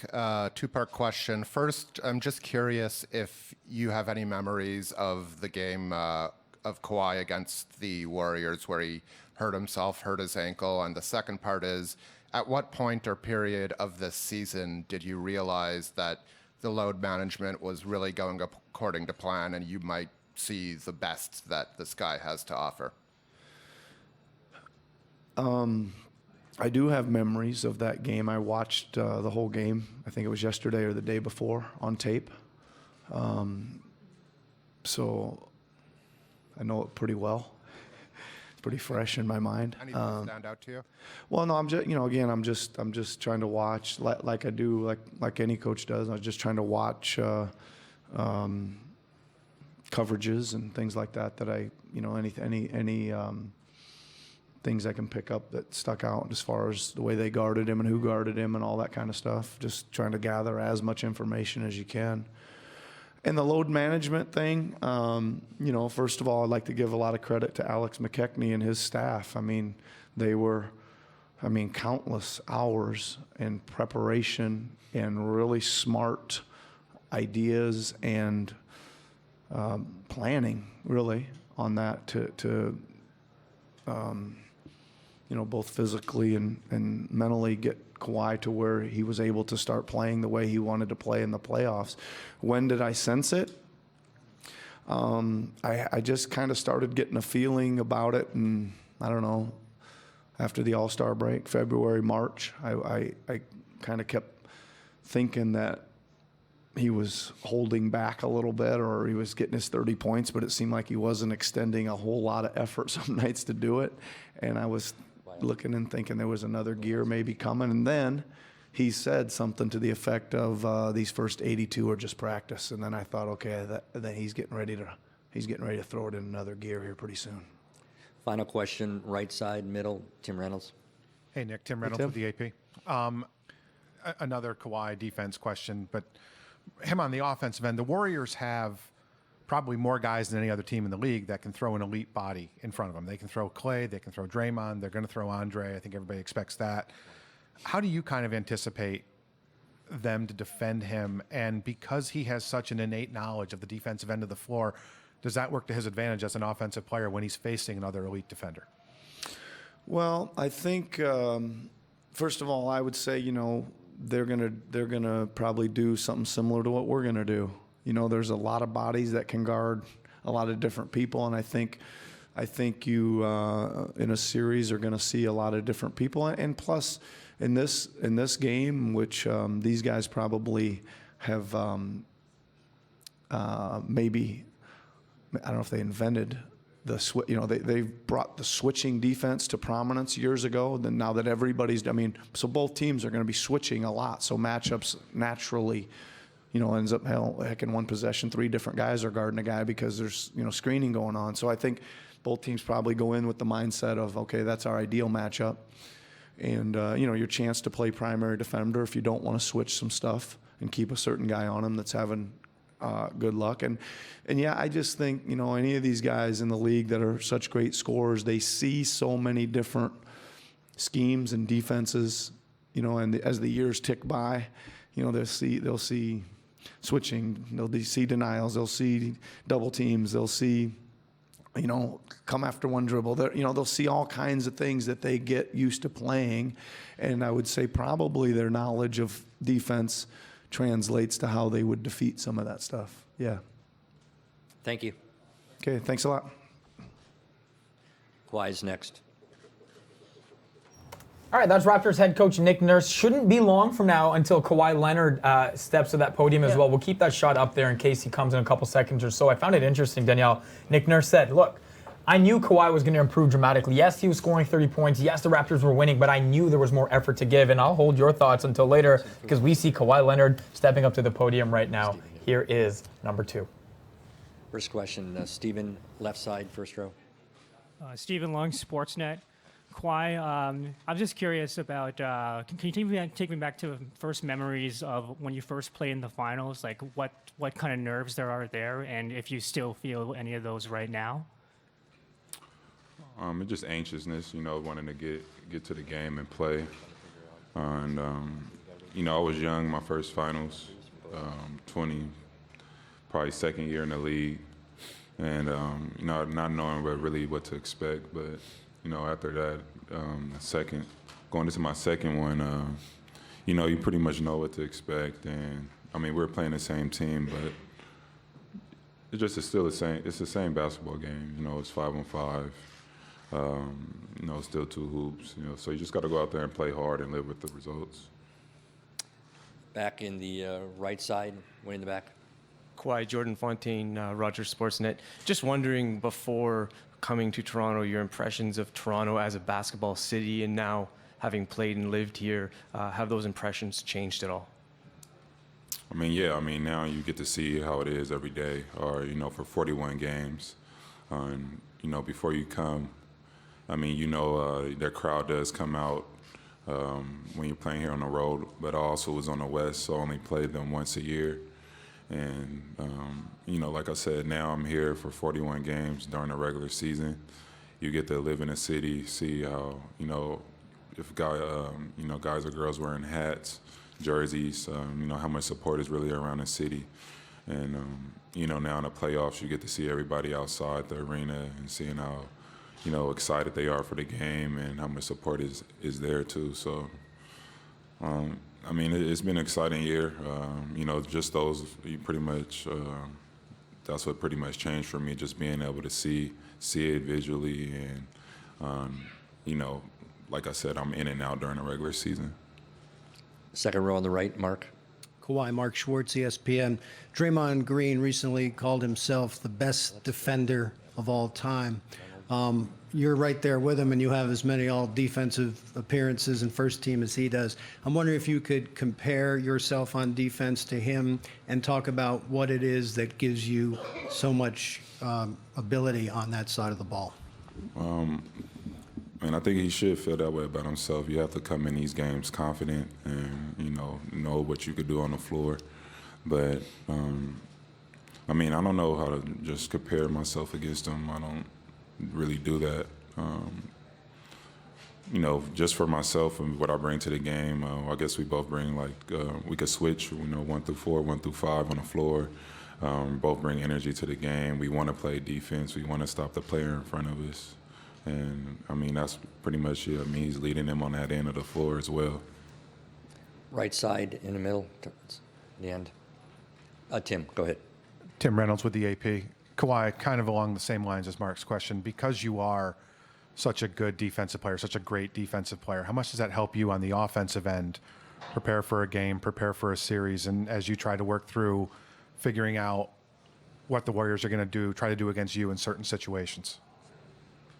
I guess that helps me. It just, we might get a steal, help my team get an easy look in transition, or, being able to play defense. We limit them to one shot, probably get a rebound. Come down offense again with some pace. So I guess that helps. And, but it's two different sides of basketball. It's not like just because I get a stop, I'm going to make a shot or do a good move.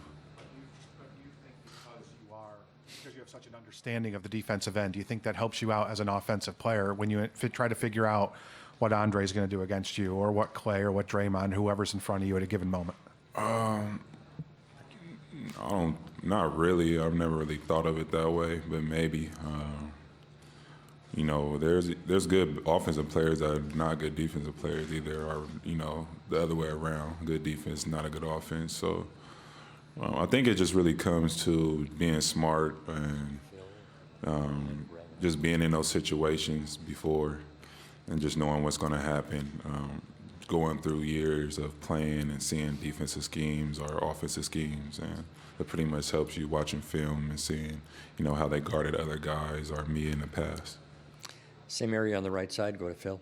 Hey, Kawhi. Phil Barber, Santa Rosa Press, Democrat. I think most coaches and players in this league would put you amongst the very best players in the NBA, but you probably don't have as much popular fame as some other guys like LeBron and Steph Curry. Do you prefer to fly under the radar a little? Does it ever bother you that you don't have as much notoriety as some other guys? No, I'm not playing the game for that reason.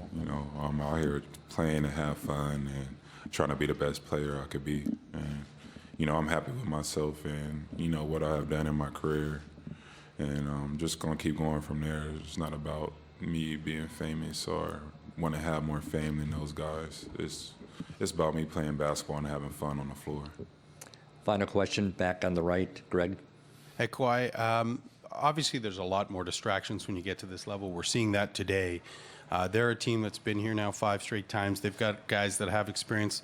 There are a lot of guys in your locker room that don't have experience dealing with this kind of attention, this hoopla, the circus that surrounds the NBA Finals. I know you've been there before. What do you tell the guys? Do you have advice for those guys? Yeah, most guys been through, been into the Eastern Finals on this team. And, as each series goes, you get more media or, ask more questions about what's going on. But my thing is just, once this is over, it's still between the lines. You're playing 5-on-5 like I just told him. We're still playing basketball. We have a scheme. Just focus on that and don't focus on no outside attention. And, we know what we need to do. You're inside this locker room every day, so don't pay attention to people who are not in your locker room. Thank you.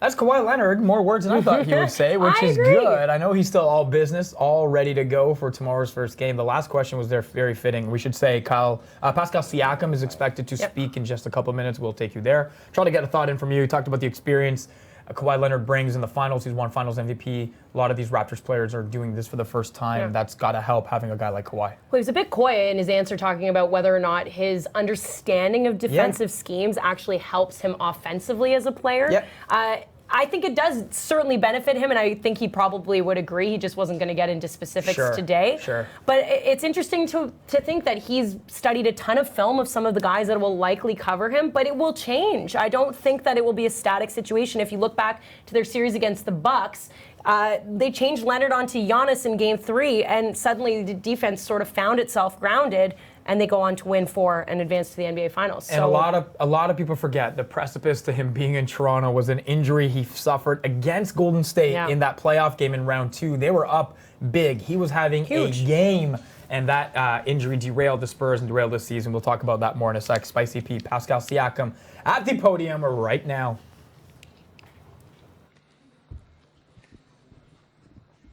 Second row on the right to Mark. Pascal, Mark Schwartz, ESPN.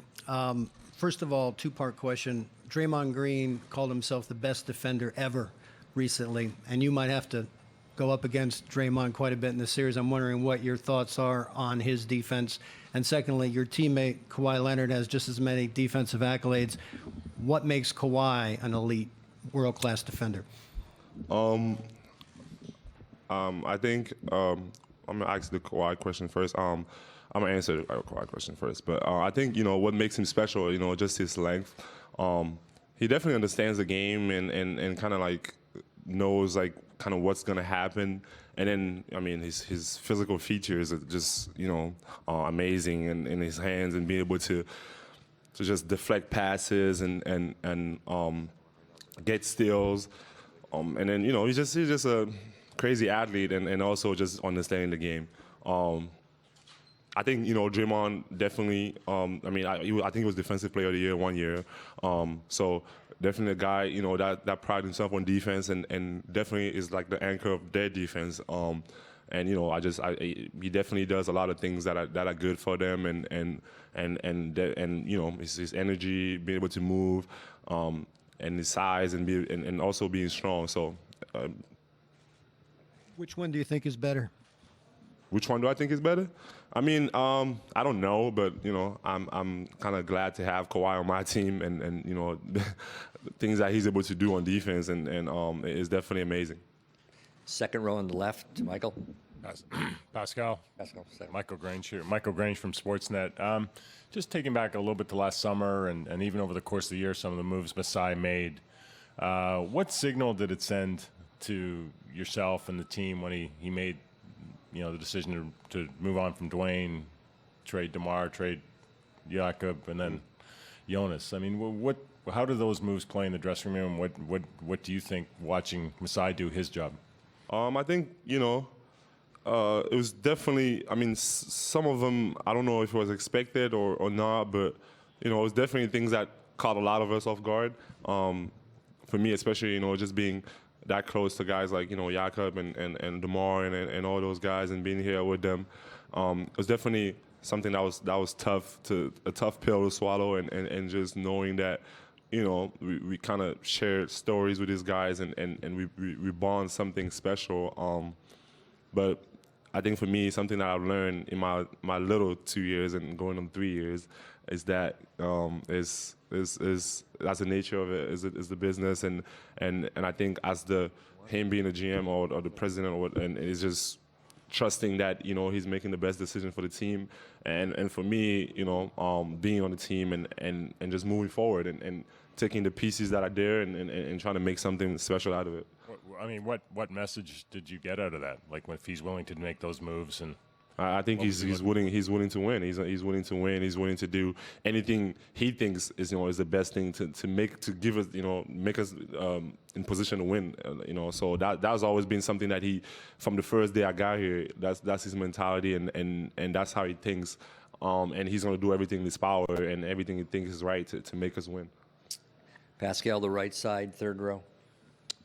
My man, Yahoo Sports. Pascal, you take a lot of pride in continuously improving your game as the months go on. What do you do better than you did in October? Like, wherever you think you made the biggest strides? I think just for me, just being on the floor more, to be honest with you, just playing games. I started playing basketball late. There's a lot of things that I continue to learn every single day. I think being on the floor every single night and playing was definitely something that helped me. And then just in terms of my game, improve my shot, being able to handle the ball better, make reads, and then on defense, just understanding the game a little bit more, watching more film, and knowing rotations and things like that. That maybe my first year I didn't know as well. So just kind of getting familiar with the game and being a student of the game. Front row on the left. Pascal en français, Myriam est derrière pour Radio-Canada. Comment, maintenant on est à la finale, comment là tu te prépares pour affronter les champions, les Warriors de Golden State? Je pense que pour nous, d'abord c'est d'être en finale avec tout ce que l'organisation a fait et d'être ici à ce stage. C'est vraiment quelque chose de spécial. Et je pense que pour nous, c'est la même chose en fait. On essaie de gagner, on essaie de faire tout ce qu'on peut faire pour gagner. Et c'est ce qui est dans notre tête en fait. Pour le moment, c'est la victoire et on va faire tout ce qu'on a à notre pouvoir pour pouvoir gagner. On te connaît comme étant un joueur très bon à la défense. Est-ce que cette fois-ci, tu vas plus prendre un plus grand rôle à l'offensive également? Je pense que pour moi, c'est d'essayer d'être moi, être la personne que je suis. La défense, c'est toujours quelque chose que j'ai et je vais toujours utiliser ça. Et puis juste prendre ce que la défense me donne. Ça dépend. Ça ne veut pas dire que je serai agressif en attaque ou peut-être pas. Donc on ne sait pas. Ça dépend du match et comment ça se passe. Et moi, juste lire ce que la défense me donne et l'utiliser à ma faveur. Left side, fifth row. Hey, Pascal, Reed Forgrave with CBS Sports. Kawhi is like such an enigma, like the off-court Kawhi to all of us. And I'm curious if you could shed a little bit of light into your off-court relationship with him, or anything that has surprised you about him as a human being in the past 10 months? Yeah, I mean, I definitely was. I knew I was going to get, some Kawhi, how is it off the court question. But, I mean, I don't know what to tell you guys. Like, I mean, I think is you guys trying to see something, and I don't know. For me, I just see him as Kawhi. Like he comes in, get his work done, and then off the court, he's just like with us like everyone else. Like it's just literally is normal. Like it doesn't even feel like, oh, I don't know, like what is he doing? Like is it like you know what I mean? Like it's just normal. Like I don't know what to tell you. Like I think he's just normal. Like was there anything that surprised you about him? Court was? I mean, maybe from me not knowing him and watching TV and maybe you feel like there's something there, like, oh, maybe he's different or something. I don't know. I didn't see it. I just see him as, any other player. He does his work and he come with us, hang out, and, do all the things that we do. Left side, third row. Pascal, Haley Cooper with News Talk 1010. You're entering the biggest games of your career, so paint a picture for what tonight will look like for you and tomorrow morning, heading into the arena and getting your mind right.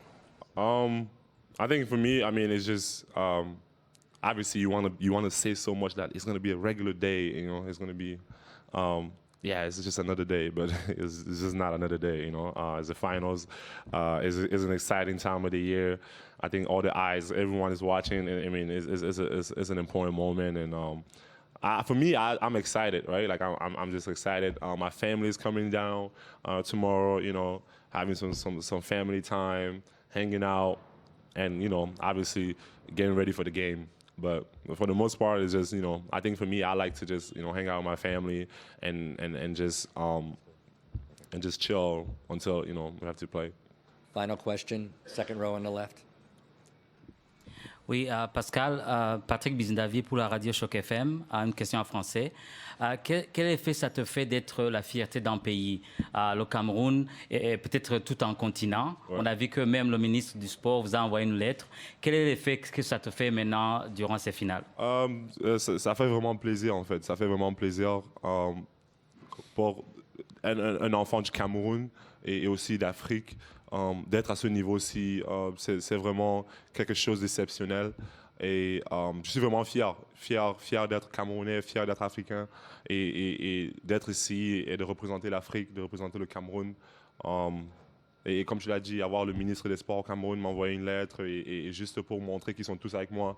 Et je suis sûr que l'Afrique est avec nous et c'est vraiment quelque chose que je ne peux pas expliquer. Je ne peux pas expliquer ma joie et ma fierté d'être mon pays. Et j'espère que être ici peut envoyer un message à tous les Camerounais, à tous les Africains que c'est possible d'être ici et que si tu travailles dur et que tu fais tout ce que tu as à faire, tu as vraiment la possibilité d'être ici. Peut-être que tu ne seras pas en NBA, mais tu auras la possibilité de rêver et de faire des trucs que tu voulais vraiment accomplir dans ta vie. Donc, c'est vraiment très important et je suis vraiment content d'être le véhicule de ce message-là. Thank you, Pascal. Kyle Lowry's next. D'accord, bonjour, c'est la journée de médias pour les... No, it's Raptors Media Day, Finals Media Day, of course. Kyle Lowry will be speaking in just a short sec. Yeah. The Warriors will be following.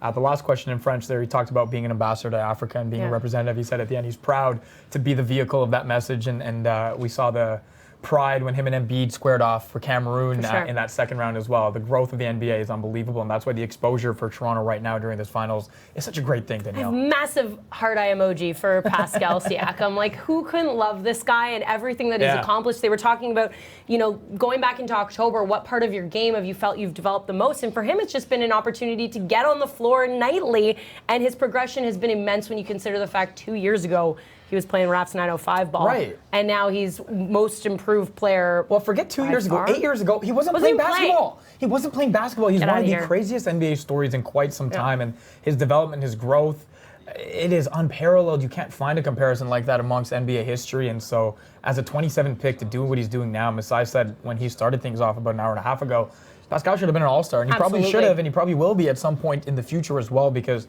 his growth, his ability to score, to defend, it's so good and it's so versatile, and he adds another element to this Raptors team. His defensive prowess, so much so that there was a question of how do you compare yourself to Draymond Green, and what I loved about that was he goes, I don't want to be compared to Draymond Green, I want to be Pascal. I want to be Pascal. He wants to define his own story. And he also was asked about defender rating between Kawhi and Draymond. He said, I'm pretty happy to have Kawhi on my team, not a shot at Draymond, who is outstanding as well.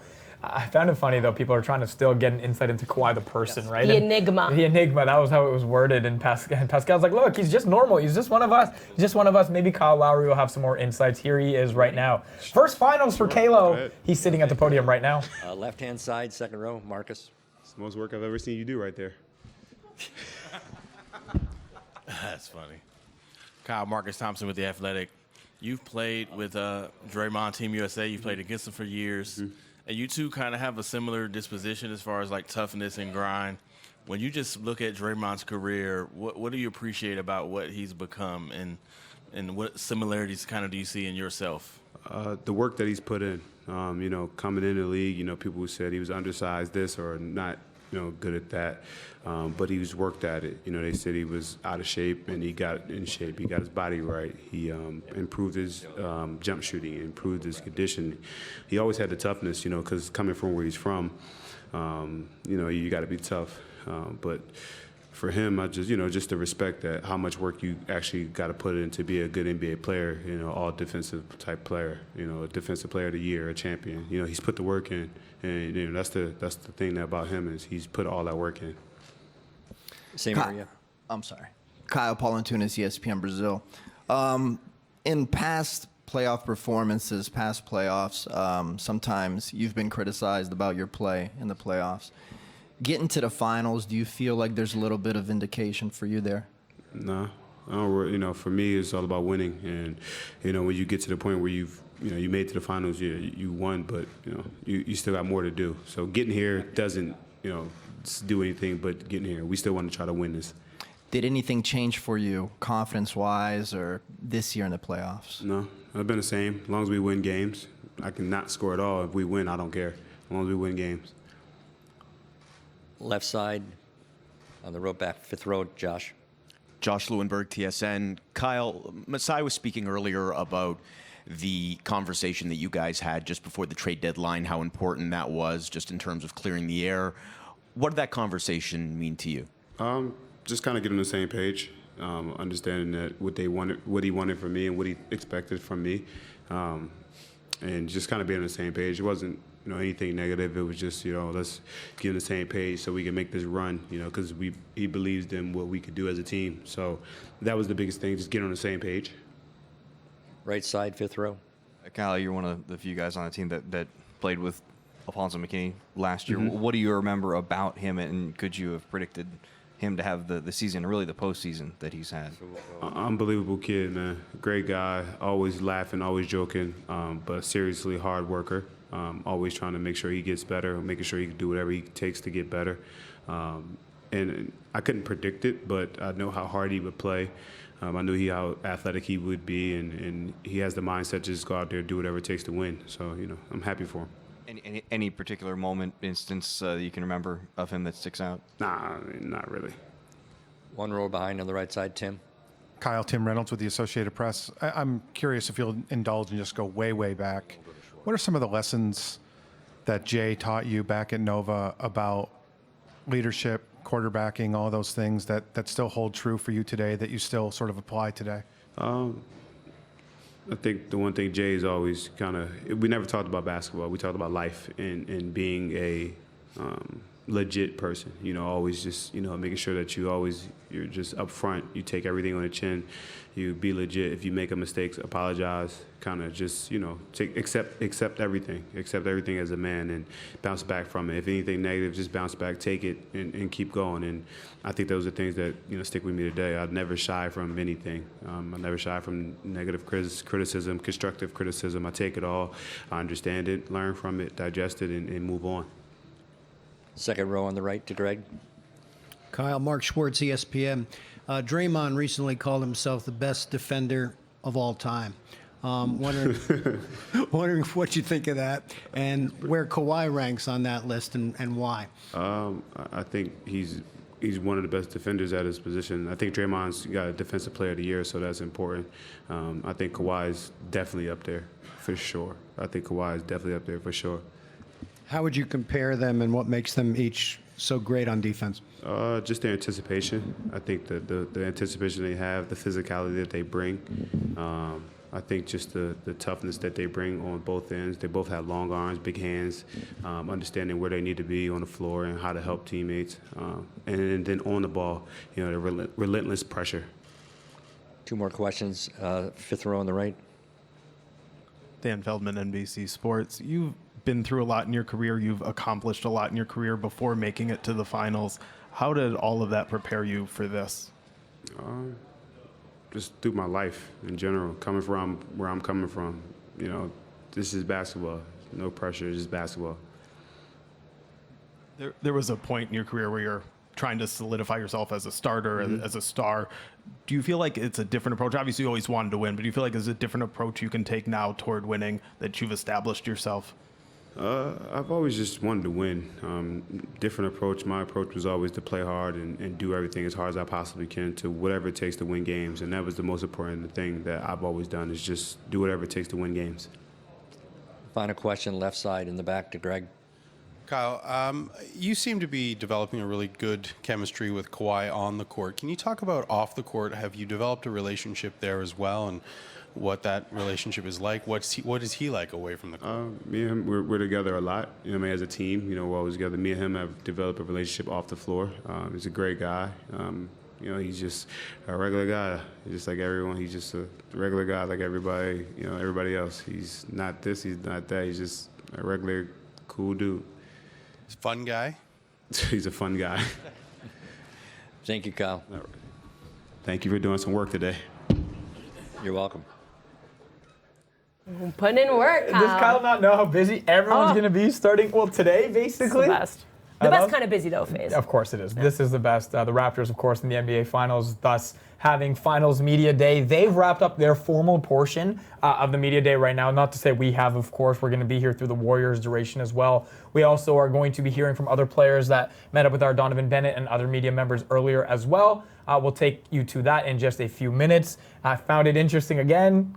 Asked about Kawhi. He said he's a cool guy. Just like all of us, like we have a chemistry off the court, and that's kind of helped translate on the court as well. You can see them. There was a moment between them when they clinched that like, hey man, we did this. And you didn't know if it would come. It felt a little salty at the beginning. I remember being there when Kawhi was being introduced to Toronto, and Kyle came out and definitely felt like he has an edge, which he usually does. It's sort of a part of his personality, but they've certainly blossomed into, they believe in the same goal, and that's put this team tight together, and it's only grown with each game they play together. And again, the growth has led them to the NBA Finals, which is unbelievable. And you throw in a guy like Pascal, you throw in maybe a return of OG, you throw in Danny Green, who, again, we're not talking about a lot because of his struggles, but could have a huge impact in this series if those shots start to go down historically in the finals. He's been a good player, right? He's been a very good player. And so there's a lot to love about this Raptors team. And their chances, I think, are not as undermined as people are giving them. I think there's an opportunity for them to take advantage of the fact that Kevin Durant's out for at least game one. Maybe steal a game at home. Like, we're talking about stealing a game on your home court as the top seed, but like the Warriors are the Warriors. So if you can take one at least, like maybe that raises some doubt in the minds of the Warriors. I would say they absolutely have to take one to feel like they have a shot in this series, but certainly people are taking them seriously. I don't think it feels like they're so far apart as some might have thought. There's definitely is the matchups that complement to try to cover. It's mainly, Steph Curry is going to really irritate them. They're facing a Warriors team that their perimeter shooting is unlike anything that the Raptors have experienced in this playoff so far. You can't really say that about the 76ers while they have all that size. Their perimeter shooting not as much, maybe more so with the Bucks, but when you're looking at the Warriors, it's a whole different kind of offense that they run. All right, I'm being told we are ready to air our OG Anunoby interview. He met up with our Donovan Bennett. OG, of course, has been out for a while. Emergency appendectomy. Maybe DJ will get an update on him. Here he is with Donovan. Guys, I'm here with OG Anunoby, someone who Raptors fans have been looking on their timeline, saying, what's the update? And let's go back to when you find out you need emergency surgery for the appendectomy. What was your mentals like at that point? I was disappointed, but then I couldn't control it. So just looking forward to surgery being done and being able to get back. We've seen you on the bench, cheering out the guys, giving some pointers when you see things, having some huge bench reacts when there's been some big dunks. What's this playoff run been like for you, not being able to impact the game on the floor? Of course, I'd rather be playing, but it's been fun cheering the guys on, supporting the team, telling them what I see, just trying to make an impact. Have you had a different perspective with the game being taken from you, but also being able to see it through new eyes during the playoffs? Yeah, you get to see a lot of stuff that you don't notice because you're usually playing. So you just look out, you be on the lookout for more stuff. So I think it's been a good learning experience. And how has the health been? This is a weird finals where the questions coming in are not X's and O's, but who's going to be healthy with the Jimmys and Joes, with Kevin Durant and DeMarcus Cousins, and on our side with you. How do you feel your body's been? It's been getting better every day. So just trying to keep ramping it up so I'm ready to play. And lastly, before we throw it back to the studio, man, you're in the NBA Finals. Like, take that in. Look at all this media. Look at the logos all over the place. Something that I'm sure you dreamed of as a kid. Now that you're here, does it feel any different than when you were dreaming in the backyard? Doesn't feel any different right now. Probably it'll hit me later. Not yet, though. Well, hopefully later when we're having a conversation, you're back impacting the game on the floor, and maybe you're getting those 4 wins so that you're hosting Larry O'Brien. Thanks, man, and all the best. Thank you so much. I love someone in the comments like, OG's talking so much he needs a podcast. Like, right? My heart goes out to OG for sure in this situation. He's just dying to get out on the court and play, but it's just been a kind of string of bad luck for the kid. Yeah, he talked about earlier with the other media about the infection to his original surgery made it difficult to return the way he wanted to. It's been about 6 weeks now. It hasn't played since April 9th, I believe, was the day. And so they said he's about 7 to 10 days away. So maybe we will see OG if this series goes beyond a certain date, or a little deeper than maybe some people are pegging them to do. I know Norm spoke to the media as well. I know a couple other Raptors that we're going to try to get you as much as we can as possible throughout the day. We should let you know it's 1:15 Eastern time right now. Steve Kerr is expected to hit the media room at 1:30 p.m. Eastern time. The Warriors are expected to speak. Then they will practice as the court clears from all the Raptors stuff, the Raptors media, and then They'll all be in there, I imagine, to hear Steve Kerr. And we mentioned how media day at NBA Finals is different than the usual thing, right? You're getting people that would normally be in Toronto to cover a Raptors game, including Jimmy Kimmel's squad, Guillermo, who's here to do some fun stuff. And we got a little sneak peek of obviously the way they're going. They had to bring some Canadian flavor, right? So here's Guillermo with Norman Powell. Cheers for that, because you guys make it to the final for the first time. We got to cheer here. Take this. What's that? Yeah, we're gonna do a Canadian shot. Take this. And then wait. You like This syrup? This is maple syrup.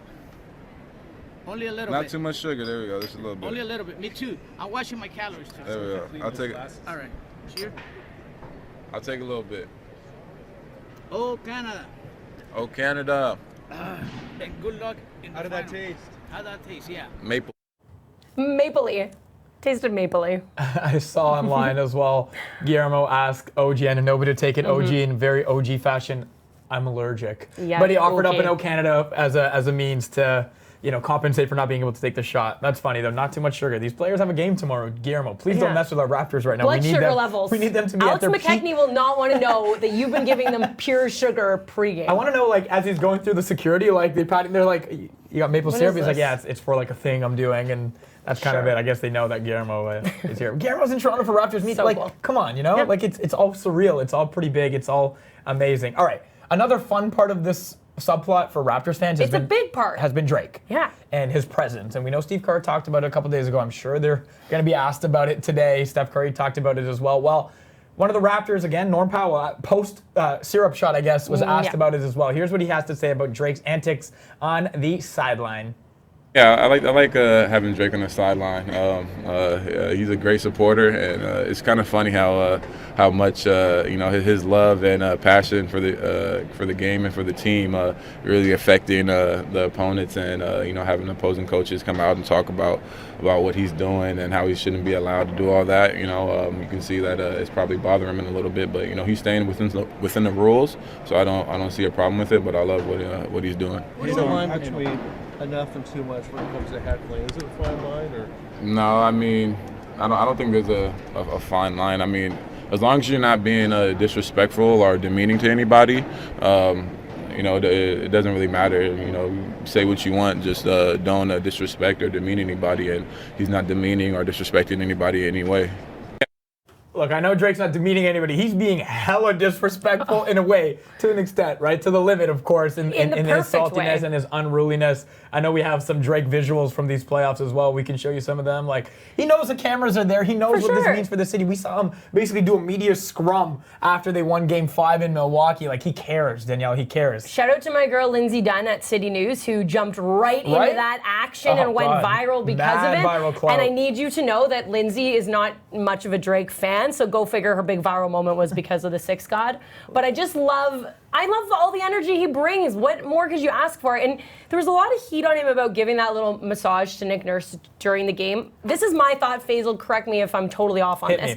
But if Nick Nurse didn't dig that interaction or felt like he was crossing the line, would he not say something to Drake and Drake would respect that and be like, cool, I'll make sure to give you your space? We're not talking like he had his arm draped over top of him for a full minute during action. It was a quick moment of this, walked away, continued on with play. I think Nurse would say something and Drake would respect that. That hasn't happened. So Mike Budenholzer, relax your jets. Yeah, I felt like the Bucks were focusing on the wrong thing, and that's whatever their business. You know how players have to unwind after that game. They had 4 days between the end of Game 6. Drake took his time. He went on vacation. He went to the Bahamas. He's got to be peak ready for Game 1 sideline antics tomorrow. He'd have to recharge and unwind as well. I honestly picture him in his home with probably one of those cool closets with the remote, and he's picking his fits for all the games. So that's what I picture. I hope that's happening. Drake's fits are the best as well. Apologize. We have, again, 10 minutes or so to go until Steve Kerr comes into the media room, get everything from a Warriors perspective as well. I want to big something up here. We talked to OG, we talked to Norm, we heard from them at least. Those two stories in themselves, just part of what makes this Raptors team special. The Raptors, they don't have a lottery pick. I dug a little deeper to investigate just how rare this is. Here is what I came up with. This has never happened before. Not just the Raptors making the finals for the first time. Take that in for 1 second. Yes! how they made it has never happened before. The Raptors reached the NBA Finals without a top 10 pick playing a single minute for them in the postseason. Their highest draft pick, Kawhi Leonard, at 15. Kyle Lowry was picked 24th. Norm, a second rounder. Gasol, a second rounder. Danny Green, a second rounder. Fred VanVleet wasn't even drafted. Of the 8 players that played in Saturday's closeout game against the Bucks, only Pascal Siakam was actually drafted by Toronto. He was number 27. So yes, the Raptors have a tough task in front of them, beating a Warriors team that boasts lottery pick after lottery pick after lottery pick. But for the players to have made it where they are now, from where they came from, and they've already proven anything can happen. Now, that was something that Greg Brady from Sportsnet, the Fan 590, actually asked Masai about, the fact that, because it's a pretty unbelievable statistic to be in the NBA Finals without one. Pick. And Masai said full credit to the team that he has around him. And when you get players like Kyle Lowry and Kawhi Leonard who have that leadership mentality, that spreads amongst everyone else. And they find they're putting the time in. That's their job, is to find players that can progress like this. And then you get guys like Marc Gasol, right? Like a second round pick. Remember, Marc was traded from a depth player on the Lakers, like a deep bench player, as part of like a secondary package for the Pau Gasol trade that went the other way for his brother, and became a defensive player of the year, became an all-star, became a borderline MVP candidate for some of these years. And his impact, we can see, it's just like the leadership, the dadness that he kind of brings. I don't even know how to describe it, but just like there's a presence about Marc Gasol that makes you feel comfortable, right? And I think that's what the Masai and the team were trying to go for, the executives, when they built this team. It wasn't just about skill, it was about intangibles as well. Not that I love all those sometimes, but you can tell those things make an impact. And I love looking at the makeup of this team and some of the players. Another one that stands out to me is Serge Ibaka, who was at one point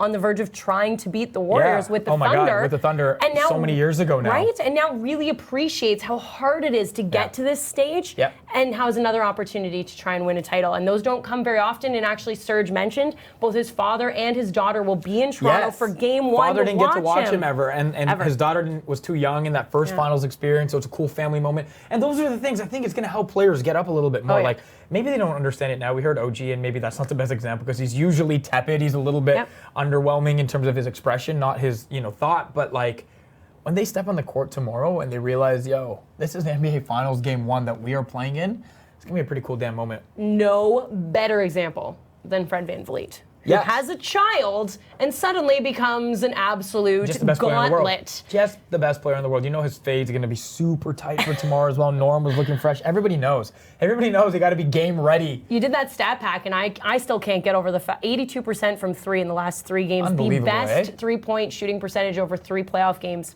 period. From Fred V. Ever in the history of the game. And that's incredible. Not even...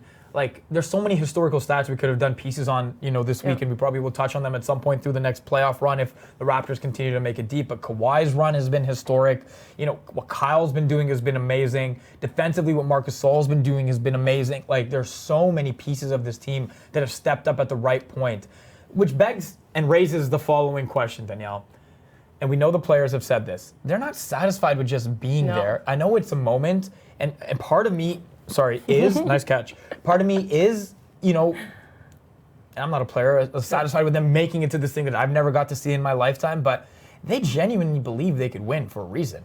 I feel like Kyle Lowry highlighted that the most because the I'm not going to say bandwagoner fan, but the general fan is just like, this is exciting, this is cool, but the team shouldn't feel that way. This was always the goal, and especially when Masai said, I am trading our franchise face and bringing back a player that maybe some of you aren't familiar with his level of play, the fact that he already has a ring to his name. And Kawhi Leonard was saying, this is where we're going. We're going to the finals and we are going to win. We are good enough to beat a team like the Warriors, which I think everyone knew is likely your finals opponent. And remember, the Warriors are not the best team in the league this year. In fact, the Raptors had a better record with them. The Bucks had a better record with them. The Bucks were favored, especially after going up 2-0. Somehow, some way, the Raptors managed to win that series. If you forgot, resilience. Here's a trip down memory lane.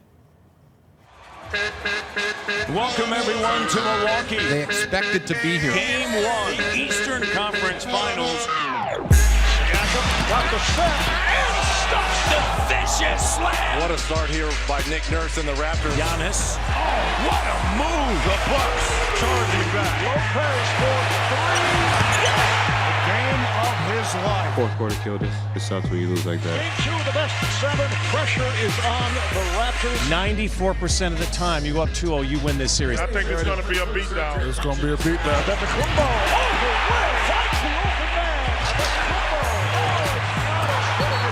Nick Nurse is just searching for answers. We didn't play very well tonight. Got to play through adversity. We're not doubting ourselves. Game 3. The Raptors season on the line. Double overtime. Wow. Sorry for the Austin, just good enough to go for it. Headed with the steal.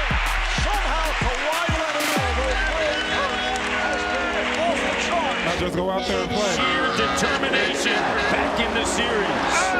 Guaranteed. The Bucks not here tonight. Leonard. Welcome to your Kodak moment. Van Vliet backs it in. A touch of kindness. Toronto battles their way back into the series. I don't think they're special. We got punched. I think it's going to be a dogfight. We're going back to Milwaukee, y'all. Crank up Air Drake. We here for a reason. It's not by mistake we're here. Game 5 for the Bucks. A little self-doubt has crept in. Leonard step back to 3. Yeah! Yes, he did! And Fleet for 3 again. Give that assist to his son. They don't sleep, have a lot of babies, go out there and let loose. Siakam and a slam dunk. Toronto has taken a 3-2 lead. I love Toronto. I love this team, and we're going to the NBA Finals. It's Game 6 in the 6. It's the biggest game in franchise history here for the Toronto Raptors. Will it be the finale? Lowry underneath. He buckles the jam, and the game is tied at 78.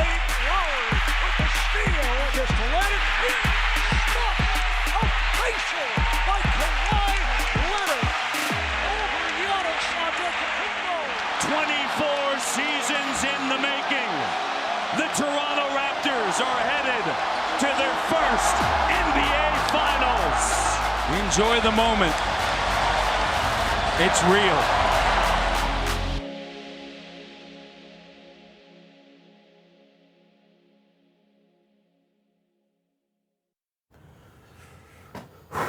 Nice work by editor Tim Hago on that. That was amazing. Well done. Fire. Well done. Well done. I wanted to say something that I just thought of when we were cycling back to how the want-to-win mentality. Michael Grange wrote an excellent piece yesterday on Sportsnet.ca, and he said he was talking to Jody Meeks. He was talking about the mentality in the room, and Jody said there's no Rocky speeches, but everyone wants to win. So if you're doing something wrong on film, you might blurt it out. There's no kumbayas or the 300 movie moments. It's just a bunch of pros, which I thought was a really cool thing because you might think everyone's just holding hands, happy to be here, They're good for not. us, pat on the back. So not the case. Yeah. And the thing is, they can't be, right? No. They can't be happy to be here going up against a Warriors team that has been Just here a juggernaut. 5 times in a row. And that's you know? the big difference, I think, between the two is that the playoff experience, if you just look at Steph and Klay and Draymond in comparison to the Raptors in 24 years in as itself, a franchise. right? Like in itself, it goes beyond what they have, right? Yeah. And so, no, it's gonna look. No one says it's gonna be easy. None of this has been easy. We've been stressed, biting our nails, losing our hair, getting gray, et cetera, et cetera. Like obviously, in the finals is gonna be no different. We hope, right? We hope that the Raptors have what it takes to make it competitive. Again, in a couple seconds, we're gonna hear from Steve Kerr to start off the Warriors Media Day podium session. Steph Curry, Klay Thompson, Draymond Green, always good for a quote or 10. So make sure you tune in and stay tuned for that. We have some other Raptors players we'll hear from at the end of all of that as well, just to give you as much as you want because you know you can't get enough. We can't either. No. It's cool, too, the Steph Curry, it will be brought up a million times, but he has a strong connection with Toronto and with Canada. Obviously, his father, Canadian. Dell, was a part of the Toronto Raptors franchise at one point in his career. And there's some cool shots of Steph playing at what was then the Air Canada And Center. Seth. Let's put some respect on And Seth's Seth. name. Yeah, poor Seth, He's a good player, too. And I'm just saying, to be honest, I'm very excited for the whole Curry fam to be in the building. They will. They'll will be coming here. in strong. So maybe what do you they're think? Dell's got to flip a coin between wearing a Steph Curry jersey and his own old Raptors jersey? A throwback? A throwback jersey. Maybe if there's there? some sort of, everyone keeps bringing up E40, but maybe it's the Curry fam versus Drake. That's the actual, like, who brings the bigger heat. Drake for their greater team. than. I'm Yeah. still saying Drake greater than Well, we Curry know that family. face. We know, but I'm irrational stan. It is 1:30 p.m. Eastern time right now. Steve Kerr's not hit the podium just yet. Not to say he won't in just a couple minutes. The Warriors are expected to start that soon. The Raptors have already done their media obligation. You can head to Sportsnet's Twitter account, by the way. There's a lot of quotes and videos being posted there. If you weren't able to relive it, you can tune into Sportsnet Central tonight. I imagine a lot of this will be there, and go to sportsnet.ca. There's videos up. Masai spoke, Nick Nurse spoke, Kyle Lowry spoke, Pascal Siakam spoke, Kawhi Leonard spoke as well. All very well, all very excited to be part of this NBA Finals opportunity here right now. And so we're waiting for the Warriors, and that's going to happen in just a couple minutes. How do you match up against the Warriors, Danielle? They don't have Kevin Durant, and that's an advantage for the Raptors, at least in Game 1, but they still have Steph Curry, Draymond Green, Klay Thompson, etc., maybe Boogie Cousins as well. That's the thing. The depth of this team is painful. We talk about it being an arms race in the NBA. Their mascot may as well be an octopus because they have a million bad hands. Arms. It's frustrating. That was okay. I would say the big circled point will always be Steph Curry, especially with no Durant, right? Because the offense runs around Curry, and he's a different kind of player than they've had to face so far. He does not stop moving. He's such a tough defensive assignment. You got to imagine Kyle Lowry and Fred VanVleet will take the bulk of that coverage to begin. But when do you say it's time to put Kawhi on their best player? Do you do that right away? Do you wait it out a little bit? It's hard to say, especially when, we've seen Kawhi not looking. There's been parts where he's looked a little labored. rough. Yeah, he's looked labored, and it's concerning. Yet somehow he's managing to drop 30 plus, 17 rebounds, et cetera, et cetera. It's a really good question, Danielle, and it's one that Nick Nurse, I'm sure, has lost some sleep over the last couple of days. Like, you put him on Steph while Klay's open. You put him on Klay while Steph's open. By the way, then Kevin Durant comes back, and it's like, what do you do? And that Curry Green pick and roll is so terrifying. good. We'll have to see how they match up. Yeah, we'll have to see what Steve Kerr has to say about the matchup as well. Look, and they've been openly praising the Raptors and what they've done as well. Why? I have not liked how much Kerr and We've Curry clamored for years, Danielle, for love from the States. See, and I don't like it because I feel like I want them to come out with the same kind of ferocity that the Raptors are coming out with, being like, it's the finals. We got to beat this team. They're kind of like, Canada's great. The Raptors have been playing so well. I don't like it. A super unofficial poll taken in San Francisco as well has 47 of the 50 states rooting for the Raptors. They've truly become America's team. After years of hoping and begging for coverage, they've truly become America's team. All right, we have Donovan Bennett at Scotiabank Arena. He's with former #1 overall pick DeAndre Ayton from the 2018 draft. Let's hear what a current player has to say. When you're at the NBA Finals, you get all types of faces, and you get first overall picks. DeAndre Ayton is up in the 6th. How are you, my guy? I'm good. You were here for All-Star, for Basketball Without Borders, and during the regular season, you're only here for a night, then gone. But now back in this city, heard you had some little Caribbean food last night, went to Chubby's. What's it like now that you're back in Toronto? Now I'm back in Toronto. It feels like home a little bit. I have a few people out here, a few folks, just to keep me, welcome and, just have a great experience as well. What's this experience like for you here at the NBA Finals, a place that you want to get and be on the court, but you to be able to soak it in as a media member now? What's that like? Now I'm just really looking at all this media and trying to prepare myself and seeing how other players, carry themselves and how they approach the game and the media as well. So just learning and just trying to just enjoy this experience and hopefully, get here one day. I'm going to make you an analyst a little bit. You Puma life on the feet. You got Puma guys on both teams, Danny Green and DeMarcus Cousins. What do you like? What do you think? All right, sorry about that, guys. Steve Kerr's at the podium, so let's take you live to him. We'll get to Ayton a little later on. What they can do moving forward. No, Kevin is. I think we already announced he's not playing in Game 1. His next step is individual court work, so that that will be the next priority over the next couple of days, and hopefully he can ramp that up. And then he's going to have to practice. We have to see him in practice before he can play a game, and he hasn't practiced yet. Second question is on the left side, 4th row. Anthony Slater with The Athletic. Have you decided yet on Cousins tomorrow and then, right over here? Oh. And are you thinking about how you might use him, minute total, that type of thing? Yeah, DeMarcus has done an amazing job coming back from the injury, which we felt at the time was season-ending. And so he's done an incredible job of rebounding, rehabbing, and now here he is. He's scrimmaged a couple times this week. He's pain-free. So it's really more a matter of rhythm and timing and conditioning, all those things. I think I mentioned the other day, if this were the regular season, I'd throw him out there and he'd play whatever minutes he could tolerate, and we'd build him up from there. It's not the regular season, it's the finals. So we have to figure out what's the best way to utilize him, how many minutes he can play, what the game feels like, what the matchups are like. And so some of that will be determined by, what's happening in the game, and the other stuff is just internal with our staff. Excuse me? Active for sure in game one? Not, it hasn't been decided yet. Okay. Same row, left side, Steve. Tim Cowell. Tim Cowell on The Athletic. You've been asked and have answered about just the differences this series after 4 previous against the same team, same city. But now that you're here, new team, starting on the road, new city, does it begin to hit you how different it does feel in the series? Yeah, it's very different, and it's exciting. Toronto's always been a favorite stop, favorite city of mine, and I think a lot of people in the NBA. And it's a great crowd. I think going way back, before I was even coach of the Warriors, when I was doing TV, the 2 arenas that I felt were just the most electric were Oracle and here. And you could tell that there was just kind of this organic love and energy and passion for basketball in both places, because neither team was that good, and yet the arenas were filled, and there was so much excitement. And I think that the sense now that we have as a team is we can understand, we can feel how important this is to the whole country. So it's a different vibe, it's a different feeling, it's exciting, it's great for the game. Different for us, obviously, having been in Cleveland 4 straight years. But this is more the rule. That was the exception. I mean, you're not supposed to go to the finals 4 straight years, and you're definitely not, if you're lucky enough to do that, you're not supposed to play the same team 4 straight years. So that was really an oddity.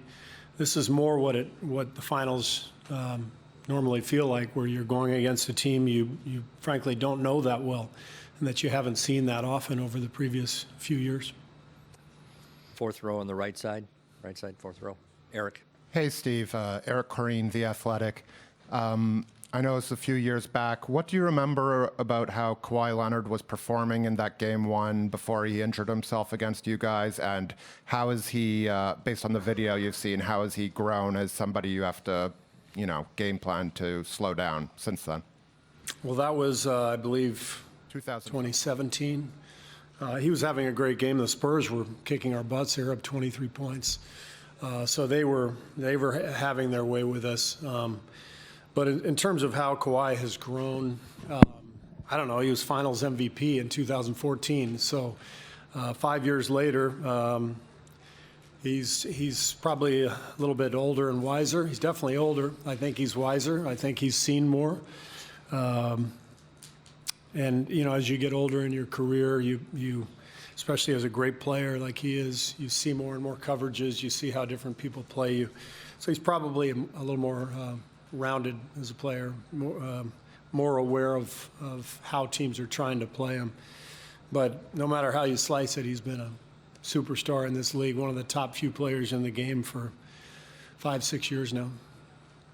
Right side, 6th row back. Steve, Dan Weinke with the Los Angeles Times. This postseason, we've seen Draymond get into incredible shape, and we've also heard him talk about not complaining and stuff like this. Is this a more mature version of him? And how has that played out this postseason? He's been great on and off the floor. I mean, his leadership has been great. Yes, he lost some weight and got himself in much better condition over the last couple of months. You can just see it. Watching the 2 Toronto games on tape that we played. I think one of them he missed, if I'm not mistaken. Maybe he played both. But he's a different guy. He looks different. He's slimmer and sleeker and faster. And I think that confidence has allowed him to be more poised on the floor. When you're playing well and you're feeling good about yourself, it's easier to sort of maintain your emotions and So I think there was some frustration earlier in the year when he wasn't playing as well, and he's such a passionate, competitive guy that some of those frustrations came out. But this is the best. You're seeing the best of Draymond right now. Great condition, unbelievably high level of play, and very poised. And to me, it all ties together. Final question, the right side in the back to Marcus. Steve, Marcus Thompson, The Athletic. In what ways do you see how Kyle Lowry has put his imprint on this team? I know you're going against him. You've seen him over the years. What about this team kind of fits his personality in his game? Well, he's tough. I mean, that's the thing that jumps out at you when you watch Kyle, is he's a leader and he's tough, physically and mentally.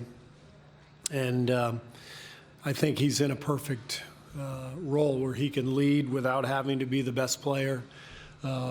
He's they have the continuity now of having this team around him, and then you add Kawhi, the superstar, and now I think Kyle can be in the perfect role for himself and for his team, which is point guard, leader, and he can step up and have big games when he has to, but he's not relied on for that scoring night in and night out, and so it seems to me he's really thrived this year with Kawhi next to him. Thank you, Coach. Thanks. Steph Curry being next. All right, that is Steve Kerr. Steph Curry is the next Warrior getting set to speak. Should not be too long from now before he hits that podium. Kerr, obviously, some praise for Toronto, not just the team, but the city as well. Yeah, he recognizes that the passion that you see within Toronto and the country of Canada is reflective of what he experiences at Oracle, where basketball, he said it's an organic love and passion for the team. While Toronto hasn't had that, that's never brought back their passion level. They bring it no matter what. No, 100%. And again, this is a new situation for Toronto fans. Not that they haven't been loyal in there. We've heard LeBron James praise the crowd after beating them a million times in a row, of course. The crowd has always been there for that as well. Yeah. He also had some high praise, Steve Kerr did for Kawhi Leonard. He was a Finals MVP in 2014. He says in the 5-6 years since, probably gotten older, gotten wiser, but he's been a superstar in the league for that long. And Kerr remembers all too well the first game against the San Antonio Spurs that led to that injury in 2017. They were down by 23 to a Kawhi-led Spurs team. And so he knows a little bit about what to expect with Kawhi going up against his Warrior side. Another thing that people were waiting to hear from Kerr was sort of an update on some of the injuries that he has on his roster. We all know Durant wasn't going to play in Game 1, but he did talk about Boogie and said if this was the regular season, they'd throw him out there and let him feel it out, but it's not, and that makes it a little bit trickier to determine how he's doing, but he feels like everything is progressing as expected. Still no final word, though, on whether or not he'll play Game 1. No, and the same for Boogie Cousins as, Durant. Durant, yeah. Same for Durant as well. He's with the team. He's walking with no limp, and Steve Kerr said he's got to practice first. They want to see him in a practice first. The beauty is there are 3 days between Games 1 and Game 2 of beauty if you're a Warriors fan, of course. And they're certainly coming in rested. They had 9 days. They've sat for some time. They swept the Blazers pretty easily. I know they were down a bunch in each of those games, but as soon as they turned it on, they were able to do that. That's what makes the Warriors so scary, of course. They have that turn-on ability more than any team maybe ever in the history of the NBA because they can go from cold to hot with those shooters real quick. Well, and we always focus, we're talking a lot about Draymond Green, we're talking about Steph, obviously Durant, but Klay Thompson is someone who deserves our attention as well and is a massive weapon in that Warriors offense who we know what kind of damage he can do. Steph might be the greatest shooter to ever touch a basketball. Klay Thompson might be the second best pure shooter ever, right? And there's a reason there's the Splash Brothers, and Klay just remains anonymous. We'll hear from him, and he's going to have a bunch of great quotes. He always does. He's one of the funniest guys in the NBA, but doesn't get as much love as maybe Steph does or KD does, and certainly doesn't get as much attention as Draymond because Draymond likes to put a lot of that on himself. But Klay just quietly goes and does his thing and ends up with 3 rings and maybe a 4th one this year as well, and is the highlight of the championship parade. I know Raptors fans don't want to see that, of course, but the team is so deep, right? We're not even talking about Andre Iguodala being put on Kawhi Leonard probably to start. That's what they do. That's what Tim Kawakami told Donovan Bennett. When you got to defend their best guy, you put Andre on him because he makes him work. And then Sean Livingston comes off the bench, he does his thing. And then Andrew Bogut is now, a player on this team as well that has some meaningful minutes. And they up and down amongst their top 8. They're as good as we've ever seen ever. And so Alfonso McKinney, former Raptors, getting some minutes with them as well. And there's a lot of pieces that the Raptors are going to have to contend with as well. And so we know that. We know that, of course. But the Raptors have some pieces of their own. I know I don't want to spend the entire next hour just praising the Warriors and undermining the Raptors, because that's not what we're doing. The Raptors belong here. The Raptors deserve to be here. Kawhi, Kyle, Pascal, Danny, Mark, that's a pretty good starting five. Something I just wanted to point out that I thought was kind of interesting, what's trending right now in Toronto on Twitter is DeMar DeRozan. And that's because he is a big part Hashtag of people never forget, this right? People don't story, forget. right? And that's because Masai obviously discussed how he was a part of the fabric of this team and how they got here. Kyle Lowry made mention of his friend and said he's really, truly a friend, has checked in, and has only had positive things to say about this Raptors run. You know, I'm sure the salt was there. It's probably bitter a little bit, right? He's probably a little bit sad that it's not going down the way with him there, at least, right? But I wonder what Dwayne Casey's thinking as well. I mean, that one. Again, lots of changes over this team, and that's why they're in the NBA Finals. So quite frankly, those are the reasons why they're here right now. If you're wondering why the two of us are rambling, well, because that's our job, but also because we're waiting for Steph Curry to hit the podium. The latest one, Danielle, he hasn't hit his time very accurately. 1:40 Everyone else has Eastern been doing a time. great He was job. supposed to be there. He's not there just yet, but we're expecting him there in just a couple minutes, followed by Klay Thompson and Draymond Green. I wonder, you know, these Warriors have been here a bunch, and we heard it from Kyle Lowry at the end of his scrum. He said, there's no pressure here, it's just basketball. But in the end, whether it's pressure or not, I imagine there's going to be some nerves in Toronto that these Warriors players will not experience, only because they've been here so much. They just don't. So in Grange's piece, he discussed the playoff experience. Steph, Draymond, and Klay have shared 118 playoff games over 7 seasons. Oh, gosh. The Raps franchise will experience playoff game number 101. Yeah. That's spread across 24 years. Yeah. So when you're looking at that, Quick average, 4+ a season, if you're just averaging it out like that. These guys get 4+ in a series. I liked how Grange said it. The Warriors can speak their own language. The Raptors are figuratively still wearing name tags because unfortunately that's where they're at. Yeah, but part of the reason they're wearing name tags is because they made so many changes, because they had to do that to get where they are right now, right? And it's an important, I think, credit that needs to be given to Masai Ujiri for realizing what they had, even with Kawhi, pre-trade deadline, wasn't enough, right? It wasn't enough, and so they go and get Marc Gasol, Jody Meeks, Eric Moreland, Jeremy Lin. Those last three are not really going to be factors, I don't think, in this series. At least it would surprise me if they were, factors in this series. But the Marc Gasol thing is real, I think, as well. He can disrupt a lot defensively, and he might not need an offensive game to be able to have that right now. All right, we know Jimmy Kimmel, like you said, is here doing his thing.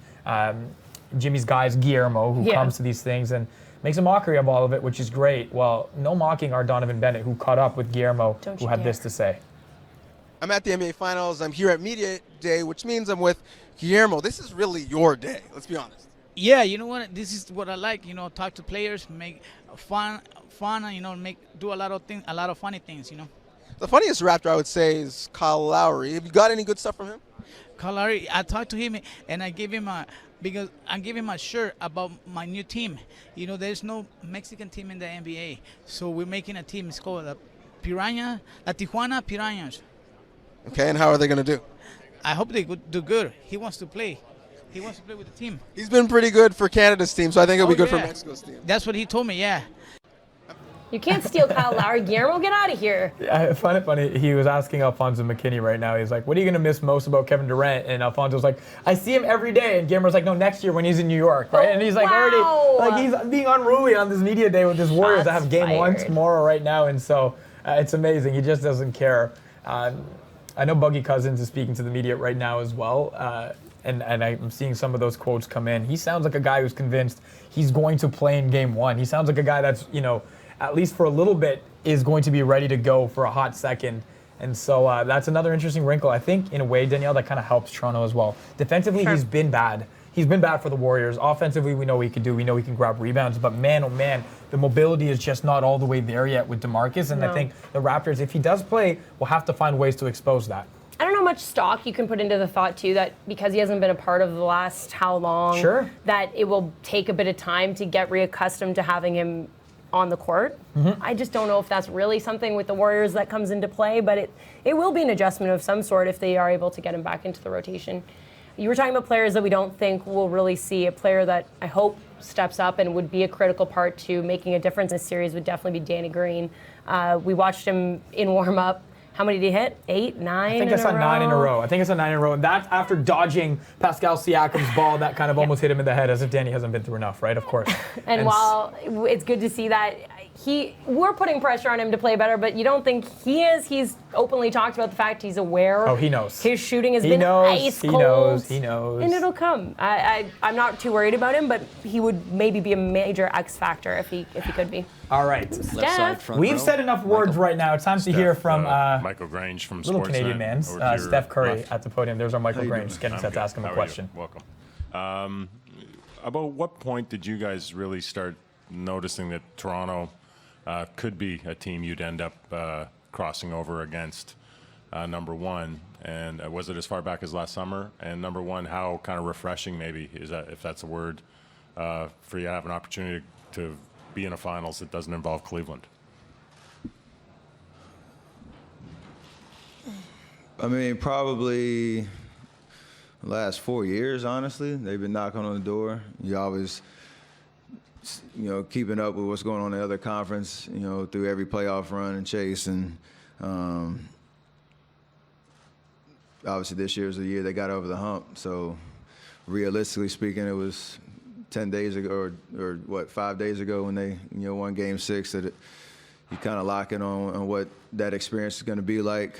One, starting on the road in the finals. Two, playing, against a different team other than Cleveland, because Cleveland and the finals are, pretty synonymous for us with our experience. But I would say just this entire year has been, kind of wild for us, chasing the same goal, but doing it, with a lot of noise around us. And to be able to start, here in Toronto against a different opponent in our fifth, straight finals creates a great edge for us. And I like the energy that we're coming in with for Game 1.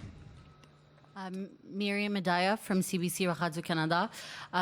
To follow up on what you just said, what is your mindset coming in and playing the first 2 games ever finals outside of the United States here in Toronto? Honestly, that didn't really come into play for us. We've been here before. We understand the hoopla and the pandemonium around the finals and how different things are when it comes to just the schedule and the vibe. So we've seen a lot, and we'll be ready for it. It's just kind of got to get settled in, early. We know the crowd's gonna be crazy, and for us, it's a great opportunity to go out and just give her 110% and figure it out. And for your family, what does it mean to be back here? It's special. I talk about it every year. My dad having played here for 3 years. This is where he retired. Back in 2002, I lived here for a couple years, went to school out here. So my wife grew up in Markham, right down the street. So a lot of family history and a lot of, that side of the family still lives here. So I look forward to coming back here every regular season and now to be in the finals. Something I honestly been looking forward to if they ever, made it. So it's here and going to enjoy it. Right side, 5th row, Tim. Steph, Tim Reynolds with the AP. What is sort of makes Kawhi so maybe more difficult to defend now than he's ever been before? And to that end, what sort of a comfort is it knowing that at any time you guys have an Andre or a Klay or a Draymond who can be in front of him whenever you guys choose to match up however you will? I mean, he's tough. Obviously, he's been playing amazing this whole playoff run and really all season. He's always at his own, pace and never seems to get rushed or be in a hurry. He's obviously physically gifted and strong and can get to his spots, but he's become a really good shooter. When he gets even off the dribble, getting to a spot, rising up. And his counters are pretty solid too. You take one thing away from him, he can shift directions, try to get a shoulder by you, and get into the paint. And he uses the entire floor really well. So for us, knowing, like you said, we have some beyond capable defenders to guard him. It's going to take on that one-on-one challenge. It's going to be important, but it's also, like we always say and what we always do when we're executing, at a high level is it's all 5 guys being on a string, being able to send help and rotate, and they have shooters as well that you got to be aware of. And as of late, the Milwaukee series, some guys got hot and played off Kawhi really well. So you want to make it as difficult as possible on him, and all the other guys who are helping and rotating, try to take away their threes and rebound the basketball and make him defend on the other end as well.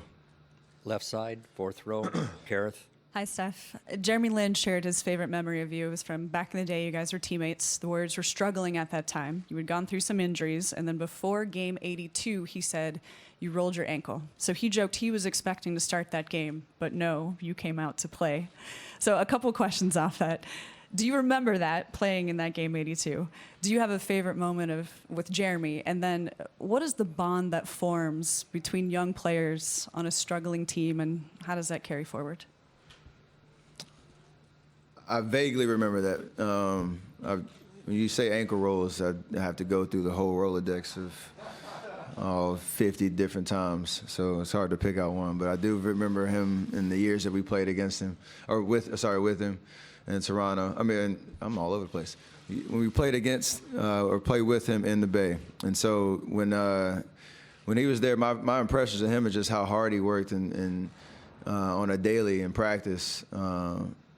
Challenging me, challenging the guards that we had, Klay, in terms of trying to make us better and establish himself as an NBA player. And like most of the world, is my favorite thing about him is his perseverance. I remember when can't remember exactly who came out on the court, but when he got waived in the middle of training camp and ends up in Houston, I think, and then ends up in New York. And obviously, Linsanity takes over. It's not a lot of people that can, go through that many defeats, if you will, and still have the self-confidence that, whenever that opportunity does present itself, I'm gonna take advantage of it. And he's made an amazing career, out of that. So, and just him as a human being, he's a great dude. That when you talk about guys on struggling teams trying to make it, that bond and that work ethic and just the attitude of we're just going to appreciate every opportunity we have to play basketball. That means a lot for sure. Two more questions, front row, left. Hey, Steph. Mark Medina, Bay Area News Group. What's it going to take for the team to continue to hold down the fort without Kevin, given the unique challenges that Toronto presents? We just keep doing what we've been doing and doing it by committee. We've had amazing contributions from everybody on the bench that's come in and produced for us on both ends of the floor. So we're going to have to play smart. Myself stay out of foul trouble. Draymond continue to do what he's doing in terms of dominating both sides of the floor. And just play with confidence and play fast, play loose. And as Coach say, play discipline. So, we know what we're capable of, and when he does come back, we'll be able to transition and hopefully elevate our game even more. So, great opportunity for us, no matter who's playing. Final question, right side in the back. Josh Lewenberg, TSN. Steph, in your years playing against Kyle Lowry, watching Kyle Lowry, where have you seen the evolution in his game, and what challenges does he present in a 7-game series? I mean, he's tough and scrappy and just a high IQ, basketball player that, in terms of just, he's always seems to be in the mix, whether he's taking a charge or getting a loose ball or getting a steal or knocking out a big shot. And I know he's heard a lot of noise throughout these playoff runs here in Toronto, trying to get over the hump and whatnot, but he's just a very solid basketball player that knows how to play the game and knows how to impact it. So you just got to know where he is at all times. You got to match his energy because that'll be there, especially at home, and that it's gonna be fun. Guys like that bring the best out of you for sure. Thank you.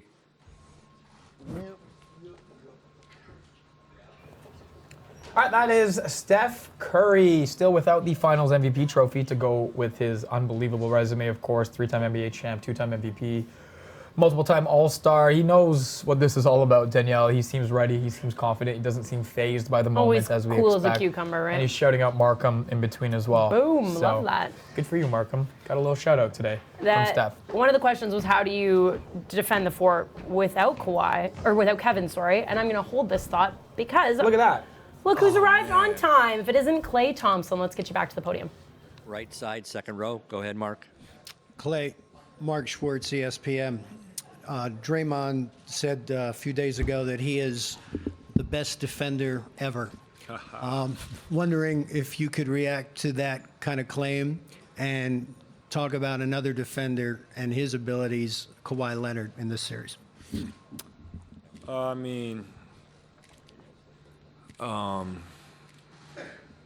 Both those two can be in the argument, especially of our time, this generation. I think they will be forever remembered as this generation's of some of the greatest defenders. Obviously, both Defensive Player of the Years and can guard multiple positions, and their versatility is what, to me, stands out the most. It's not like they're just protecting the rim, but they can guard 1 through 5 and do it so effectively. So that's my thoughts on both them. As for Draymond's claim that he's the best ever, I agree. It's my teammate of 7 years, so I will forever have his back, and fellow champion. So he's a 3-time champion for a reason, just because, like I said before, his versatility on the defensive end is amazing. Left side, fifth row. Hi, over here. Corin McCallum, TSN. In the next 2 weeks or so, if a Drake song comes up on a playlist or just plays, do you skip it or do you take it out of the playlist? If it's a bad song, I'll skip it. But if it's one of his hits, I'll play it. I've been a Drake fan since, I was in high school. He's a great artist. Do I like him as a Raptor fan? No, but I like him as a musician. He's extremely talented. But I will definitely skip the song if I don't like it. And if it's one of his soft, R&B songs, I'm gonna skip it because I'm in kill mode right now, trying to get these 4 games. So I'll skip Hotline Bling and anything along that line. Yeah. Right side in the back. Yeah. Klay, Jordan Fontaine, Sportsnet. Just talking about legacy in pro sports, the finals appearances, the titles. It's not an easy thing to do it so often. What's the legacy of this team? Oh, man. That's a great question. It's hard to formulate that answer right now because I think we're in the midst of a dynasty run that's still ongoing. But hopefully, when it's all said and done, people will just remember us for our talent, for our ability to play as a team, and the consistency for year in and year out, being able to reach the finals and, perform at the highest level. Back in the middle, Brian. Brian Mahoney, Associated Press. Klay, I know this is a new opponent, but you've played a lot of these guys previously in the Western Conference playoffs, so you're familiar with them. How do you evaluate this team versus what you saw last year against Cleveland, comparing the two teams? Well, they're similar in the aspect that they have an MVP caliber player in Kawhi Leonard, and then they have everyone else who knows their roles, and they do them very well. Kyle Lowry's been a staple, obviously, and one of the greatest to ever put a uniform on for this franchise. So you got to give Kyle a ton of credit for, willing this team here, especially when he's heard all the criticism about his game, about his performance in the playoffs. But for him to come back and make it here is amazing, and just to kind of, prove all them wrong. And then they got, another guy in Siakam who I'm a big fan of. I think his ability to scoring ability around the rim is really, really good, and he's like a modern-day power forward. He's the type of guy you want in that 4 spot. Then Van Fleet's obviously been shooting the ball very well the last few games. But yeah, they have a very good team, and they're here for a reason, so you can't take them lightly just because they haven't been here before. So they have our respect, and we'll come correct tomorrow. Any other questions? Thank you, Klay.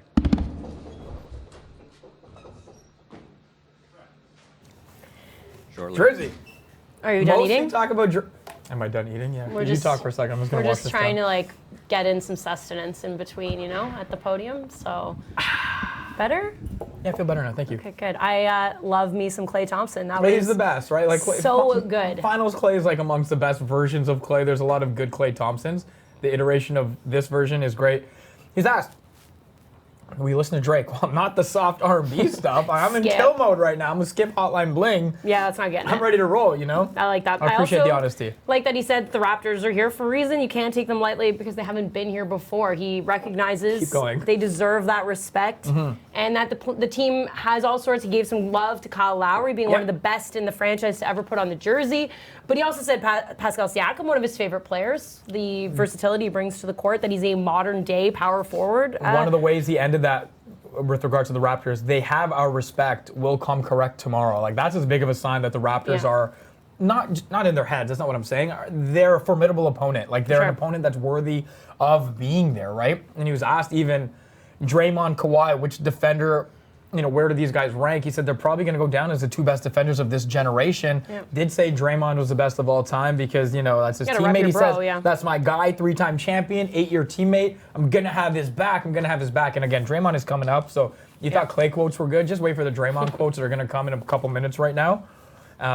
If I had to guess, too, Draymond's getting some sort of a Drake question. Yeah, well, 100%. And he's probably, what's your guess on how he'll answer a Drake question? Because I imagine he'll be like, I don't listen to Drake. I don't even know Drake. Who's Drake? Never Who's heard Aubrey? of this guy. Who's Aubrey Graham? Like, I don't even know. I've heard of the guy from Degrassi, but that's about it. That's a different guy. Jimmy from Degrassi? Nah, Jimmy? never heard of him, man. Drake? Nah. Okay, so let's reset. Draymond Green coming up in a couple minutes, a little past the time right now. After that, we're going to get you to a couple other interviews our Donovan Bennett had with the Raptors and some analysts that are in town as well. Former NBA player Brian Scalabrine amongst them, so you want to stick around for that. The Raptors have already spoken. I know some of you are asking when they speak. They've already spoken today. You can go to sportsnet.ca. The videos of Nick Nurse, Kyle Lowry, Pascal Siakam, Kawhi Leonard, and its pieces, Masai Ujiri as well. They are up there. They've all spoken. You want to hear what they've had to say because, again, there's a lot of praise mutually for the Warriors as well, a lot of praise for the Raptors fans, but a lot of motivation. They're not satisfied the Raptors are just getting here despite the formidable opponent that they have in the Warriors. They believe, and they should, that they can win this series and bring a championship to Toronto. Yeah, and it feels like a long time ago now, but Masai Ujiri kicked things off and welcomed everyone to the city of Toronto, which I loved because really Toronto is hosting the world. The NBA Finals is of a different caliber. We talk about how we haven't experienced anything like this. No. And it's a bit of a whirlwind because while we have had this podium action, a lot of the other players have spoken in their own sets. I saw Marc Gasol has spoken. Serge Ibaka had a moment. So DJ will bring Norman Powell. He got an opportunity to have a one-on-one with him, so we'll bring that to you when we get a chance. We have seen some other Norm content as well, and we will get to some of that a little later. There is in a full sweatsuit, Draymond Green. Draymond, Mark Schwartz, ESPN. I saw a couple of days ago you described yourself as the best defender ever. Can you talk about why you have that kind of conviction about your place on the all-time list and where Kawhi Leonard ranks for you? I think as a competitor, if you're trying to do something meaningful, if you don't have the mindset that you're the best ever, you failed already. So if you don't have the mindset that you are the best reporter ever, then you already failed. And that's been my mindset since I can remember. That will be my mindset as long as I can remember anything, that I am the best ever at what I do. And every day that I step on the basketball floor, I will strive to be that. But my mindset will always be as such as I am the best to do what I do. And that'll give me a shot at being the best. But before you can ever reach anything, you have to believe it. You don't just mistakenly become great at something. You probably at one time or another, believe that you can be great at that. And then you work to get great at that, and you reach that greatness. But you don't mistakenly become great. And then you start to believe, oh man, I'm great at that. No, you believed that before, and you work to get that. So I always believe that. And I'll work every day to reach that.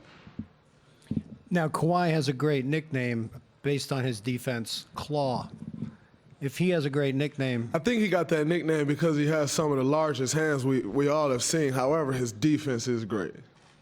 If he's Claw, what are you? I'm Draymond. Left side in the back, Anthony. Anthony Sater with The Athletic. What kind of challenge is DeMarcus facing just as an athlete who hasn't played in, 6 weeks or so, and he's probably going to get dropped in this series at the later stages of his rehab and have to kind of survive on the court? A huge challenge. When you talk about DeMarcus, he's someone who's been great in this league for years now. He's probably played basketball, 16 of the last 19 months. So that right there alone is a challenge in itself.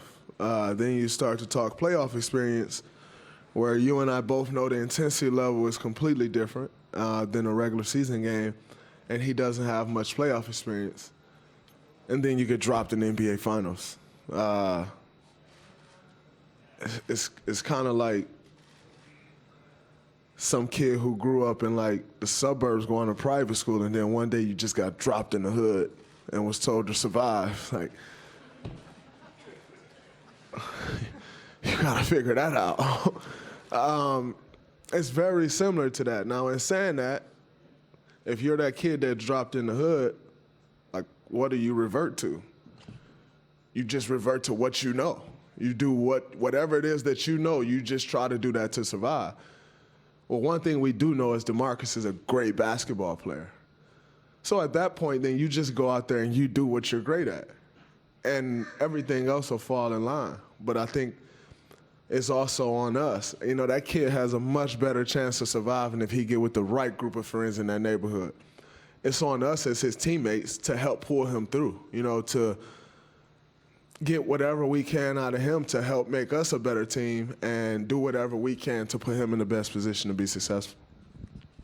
Draymond will go to the right side. Dan. Draymond, Dan Weinke with the Los Angeles Times. I'm curious, when you watch Toronto, do you see any of your traits in Kyle Lowry in the way that you guys kind of sell out to win individual possessions? And what's sort of your impression of Kyle Lowry? I mean, Kyle, I got mad respect for Kyle. A friend, first off. We won a gold medal together. And Kyle is a guy who got it out the mud. He wasn't always an all-star. He wasn't always a starter, but he got it out the mud, and he's where he's at today. He's faced a lot of doubt. He's been criticized a ton this year and previous years before. But yet, he's still standing and he's here in this moment, and, it's well-deserved. Left side in the back to Joseph. Joseph Cacharo, the scorer. Draymond, sticking actually with the you and Lowry comparison. A lot of guys in the scrums out there have referred to both you and Kyle as the emotional leaders of each respective team. And I was just wondering if you can kind of put into words what you think that title means to you, or, how you describe that title. That title means a lot to me, but with that title comes great responsibility, because when you are an emotional leader, your team feeds off that. And if you don't bring that, your team usually lacks in that area. And so, as it is, we play Steph got to score, Klay got to score. Like, that's their job. That's the reality of it. I have to bring that emotion to the table. That's my job. That's the reality of it. But yet it's something that I enjoy. It's a role that you don't get nights off. You're going to have off nights shooting. You're going to have nights where you turn the ball over. You're going to even have nights where you don't get as many rebounds. You don't get off nights as an emotional leader, and if you do, the ramifications, they're not good. So you just got to make sure you're always on and trying to bring that every single night. Right side, first row, Phil.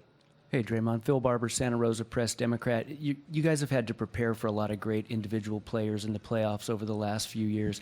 Is preparing for Kawhi a little different in that he isn't really dominant at one or two things, but he seems to be good at just about everything on the court? Is that a unique challenge? I wouldn't necessarily say he's not dominant, because he just dominates the game. And so I think the challenge with Kawhi is it doesn't look the same. Like, when Steph dominated the game, like, Kevin dominated game. Damian Lillard dominated game.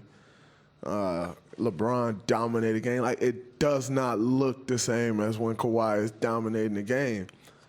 And so it can fool you to just say, like, oh, like, well, we can just guard him this way, or, like, we can do this, or, you know, like, we don't have to put too much focus into him. We still got to, because it doesn't look the same. It's not as pretty. But boy, is it effective. And so, you know, where a lot of those guys that I just named are like natural God-given scorers, Kawhi isn't that. You know, Kawhi didn't come into this league as a scorer. Yet he's one of the best scorers we have in the league now. And so it just doesn't look the same, but the results are the same or better. And, you know, he's really worked to get to where he is today. Well, with that type of work that he's put in also comes a different mindset, because you also understand how much you had to work to get to where you are today. And that comes with a different mindset, a different appreciation. And when you have that different appreciation, it shows in your play, and it showed in his play, and it shows in their team being in the NBA Finals. Two more questions. Monty in the back, right side. Draymond, your team's defense in the playoffs this year has been so-so in the first half and really good in the second half. It's almost like a pattern. And I'm wondering if you noticed that, and second of all, do you think that tendency will be good enough in this series? Well, I always think anything we do will be good enough. That's the confidence I have in our group. And saying that, you know, I don't think we necessarily purposely say, oh, like, our defense will be okay in the first half, but in the second half, we're going to turn it on. I do think we have the ability to say, okay, we weren't that good and we need to focus more here. Let's lock in this half on this defense side of basketball. I do think we have that ability. But you don't go into a series and you don't go into a game with that mindset. You know, you're going into the series. You want to put 48 minutes of great basketball out there on both ends of the floor. And that'll always be our mindset. It's kind of played out the way it's played, but, you know, that's never the goal. Right next to Monty, Dieter in the back. Hey, Dieter Kurtenbach, Bay Area News Group. Steve said earlier that this is the best Draymond, what we're seeing right now, so I kind of have to ask, are you peaking right now? I don't know what that word means, peaking. I hope not. You know, I hope I continue to play better and better and show signs of peaking. But I hope it's not really me peaking. I hope I'm still getting better. So, yeah, I don't believe in peaking. That's funny. That's it for the interview room for today. Thank you.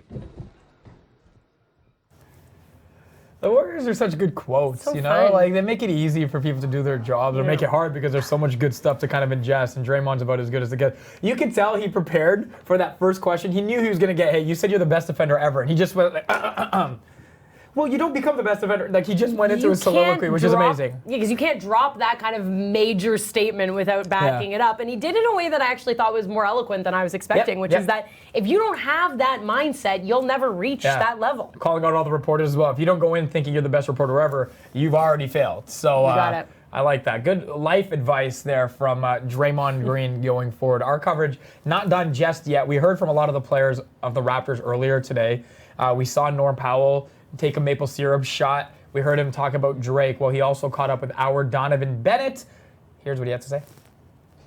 Happy belated birthday to the boy, Norm Powell, who's embracing the grind in the NBA Finals. My guy, look around. It's pretty crazy. Yeah, man, I never seen anything like this today with the media. It's pretty crazy, you know, just being able to be in the finals and see the attention that it brings and it draws, you know. It's a good feeling. A couple years ago, after you fell in the draft but then killed Summer League, your first interview was with Sportsnet, and we talked about making plays in the postseason. Now you're here, and they're calling you Playoff Powell. Back then, could you have thought that this would have been your story? No, you know, I feel like when you're coming in and you have a vision of how your career or what you want to do, what's it going to be like? It never really goes as planned. I never really thought of I'm going to have this nickname, Playoff Pal, and this is going to be how it is every playoffs. I'm going to be able to go out there and do this, that, and the other. For me, it's just going out there and helping the team win, doing whatever I can to make that possible and impact the game in a positive way. And everything else that comes with it is just extra. The guy who dapped you up as you walked by, but you're so playoff pal focused, was Nick Nurse, the head coach. The amount of passion he has when he talks about you, the amount of confidence he has putting you in the game in high leverage situations, what's that mean for you as a player? It means a lot, to have the trust of your coaching staff and your head coach, to trust you to be able to go out there and in crunch time and make a defensive play or an offensive play. It means a lot. It's what you go out here and play for those pressure situations, and be able to be trusted to go out there and play builds confidence in yourself. And it's what I work on, in the summer, all them long days, them 3-day workouts, it pays off. Late in the season like it has been now, and hopefully going forward into the finals, I'm still be able to make those same plays and still be able to be out there in crunch time. Lastly, before we let you go, you saw the scenes after Game 6 in the conference finals. I know you're probably imagining what those scenes might be like in the finals. To the entire country, the city that's been on a wave, for you guys, what do you want to say to them as they're part of this crazy story? I just want to say thank you for the support. My 4 years here have been amazing through the ups and downs of the playoffs. Making it to the Eastern Conference Finals my first time, experiencing that, being swept out the playoffs to Cleveland and LeBron James, the support that the fans have had for us. And, I really hope that they enjoy, this moment, really cherish it and really enjoy every second of it. And, we're not done yet. So we're looking forward to hopefully bringing home that trophy for the first time in this organization's history, and to come out and continue to support us through these finals. And it's going to be a great time for us in the city, and I just love the support that they've had over the years. Well, a man understanding the grind, embracing it on the court. Now he's going after that Larry O'Brien. All the best, my dude. Thank you, sir. Nice. Yeah, no, Norm, again, the narratives around this guy all season, they were trying to trade him at the beginning of the year. He was not having a good start.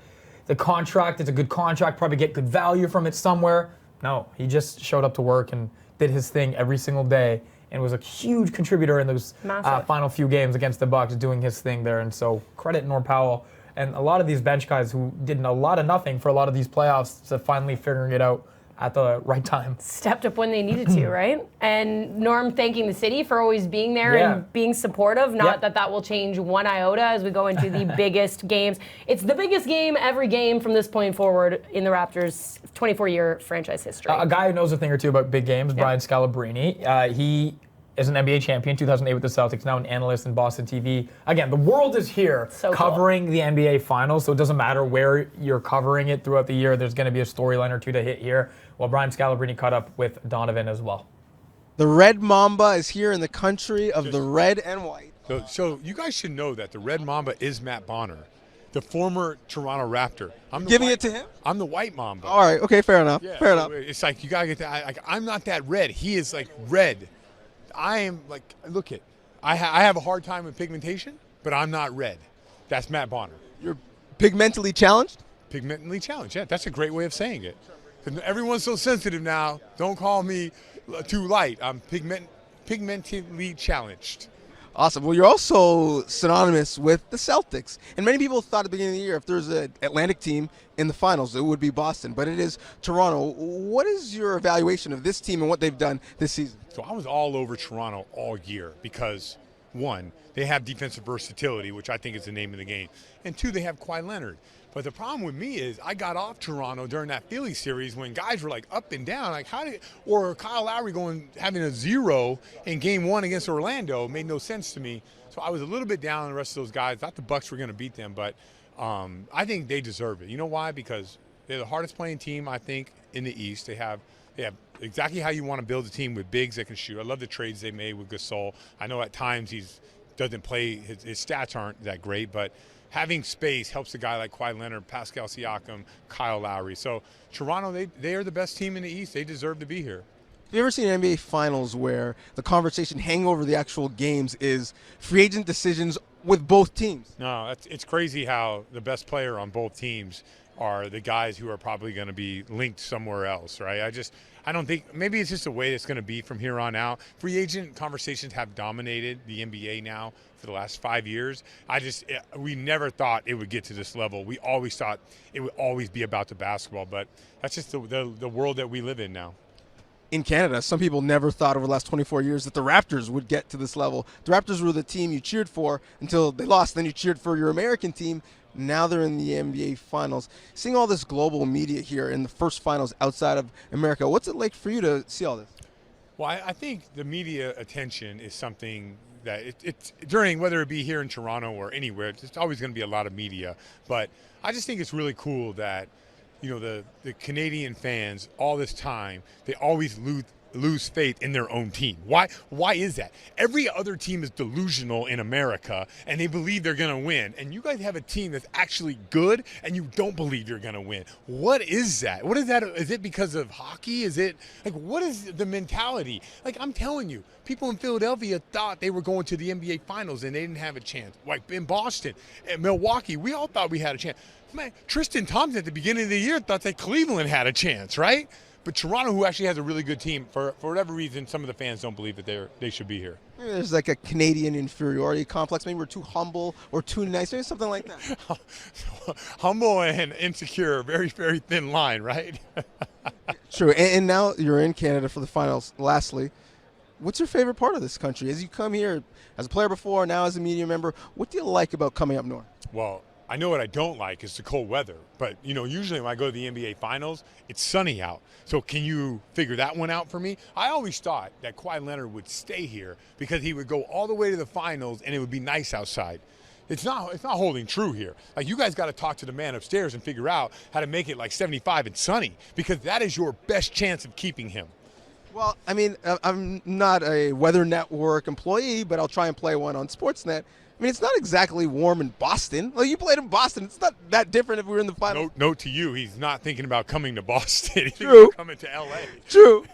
Fair enough. So the weather here not the same as San Diego, but hopefully he has a great experience in Toronto. We've had a great experience with you here in Toronto. Thanks so much for this, man. You got it. That was so good. I want to give a big shout out to Donovan Bennett all day doing his thing. Great interview, great insight, great fun as well from with the Raptors, with the analysts, and with the White Mamba, Brian Scalabrine. Got the nickname wrong. Red Mamba, Red Rocket, Matt Bonner, of course. The Mamba, of course, is Kobe. White Mamba is Brian Scalabrine for now and forever. Pigmentally challenged. Pigmentally challenged. So good. So good. Danielle, that's basically a wrap Whoa. on Media Day, which means the next big thing, Game 1 of the NBA Finals, Raptors-Warriors. You see it on Sportsnet. You see it on Sportsnet 1. And you see us all over your digital feed. So please make sure you tune in. Follow Sportsnet. Trust me. Follow Sportsnet if you haven't already. I know you have, because you guys are great, loyal viewers and fans. You want to be there because we're going to be taking you behind the scenes and doing a lot of cool things on the digital technologies. Okay, Faze, we're about 3 hours this year. Yeah. What is your big takeaway from Media Day? Yeah. What message do you leave today with? Everybody's ready to go, right? Everybody is ready to go, and I appreciate that. Like, Kyle Lowry was loose. Pascal Siakam was loose. Kawhi was as loose as he could ever be. And we saw practice vids of them as well. Like, he's smiling. They're doing their thing. Danny Green was ready. The Warriors, we know, are ready.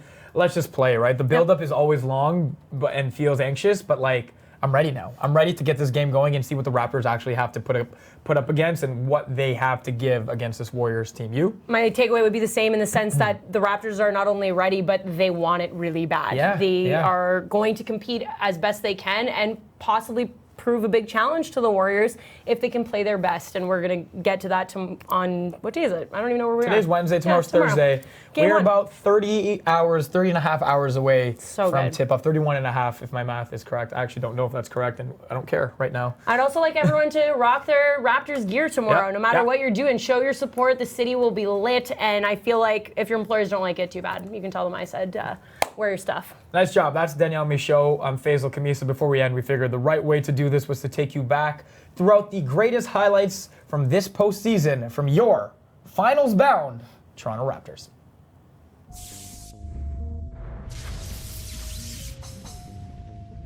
He just can't be a passive offensive player. The slam dunk on Joel Embiid! How do you like load management now? He's a better shooter than that. Yeah, it definitely is, and that was good offense. Oh, Pascal Siakam, spicy P. Wicked move to the rim.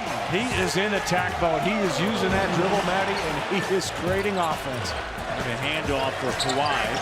Siakam sets a screen. Here's Kawhi. Oh! The monster slam by Kawhi Leonard. Get out of the way. Few possessions now. You see Tobias Harris starting off on Mark. Oh my goodness. Siakam, the creativity. And that was a Cameroonian matchup. That was impressive. The handle, the ability to finish up over the top of the big fella. On a switch, Harris there. In the paint. Around Embiid. Oh, what a move with the left in the spin high off the window. Raptors by 2. And Kawhi with 15. Spectacular move. Pushed down up top. Double. Lowry with the steal. To Pascal. To the rim. 89-85.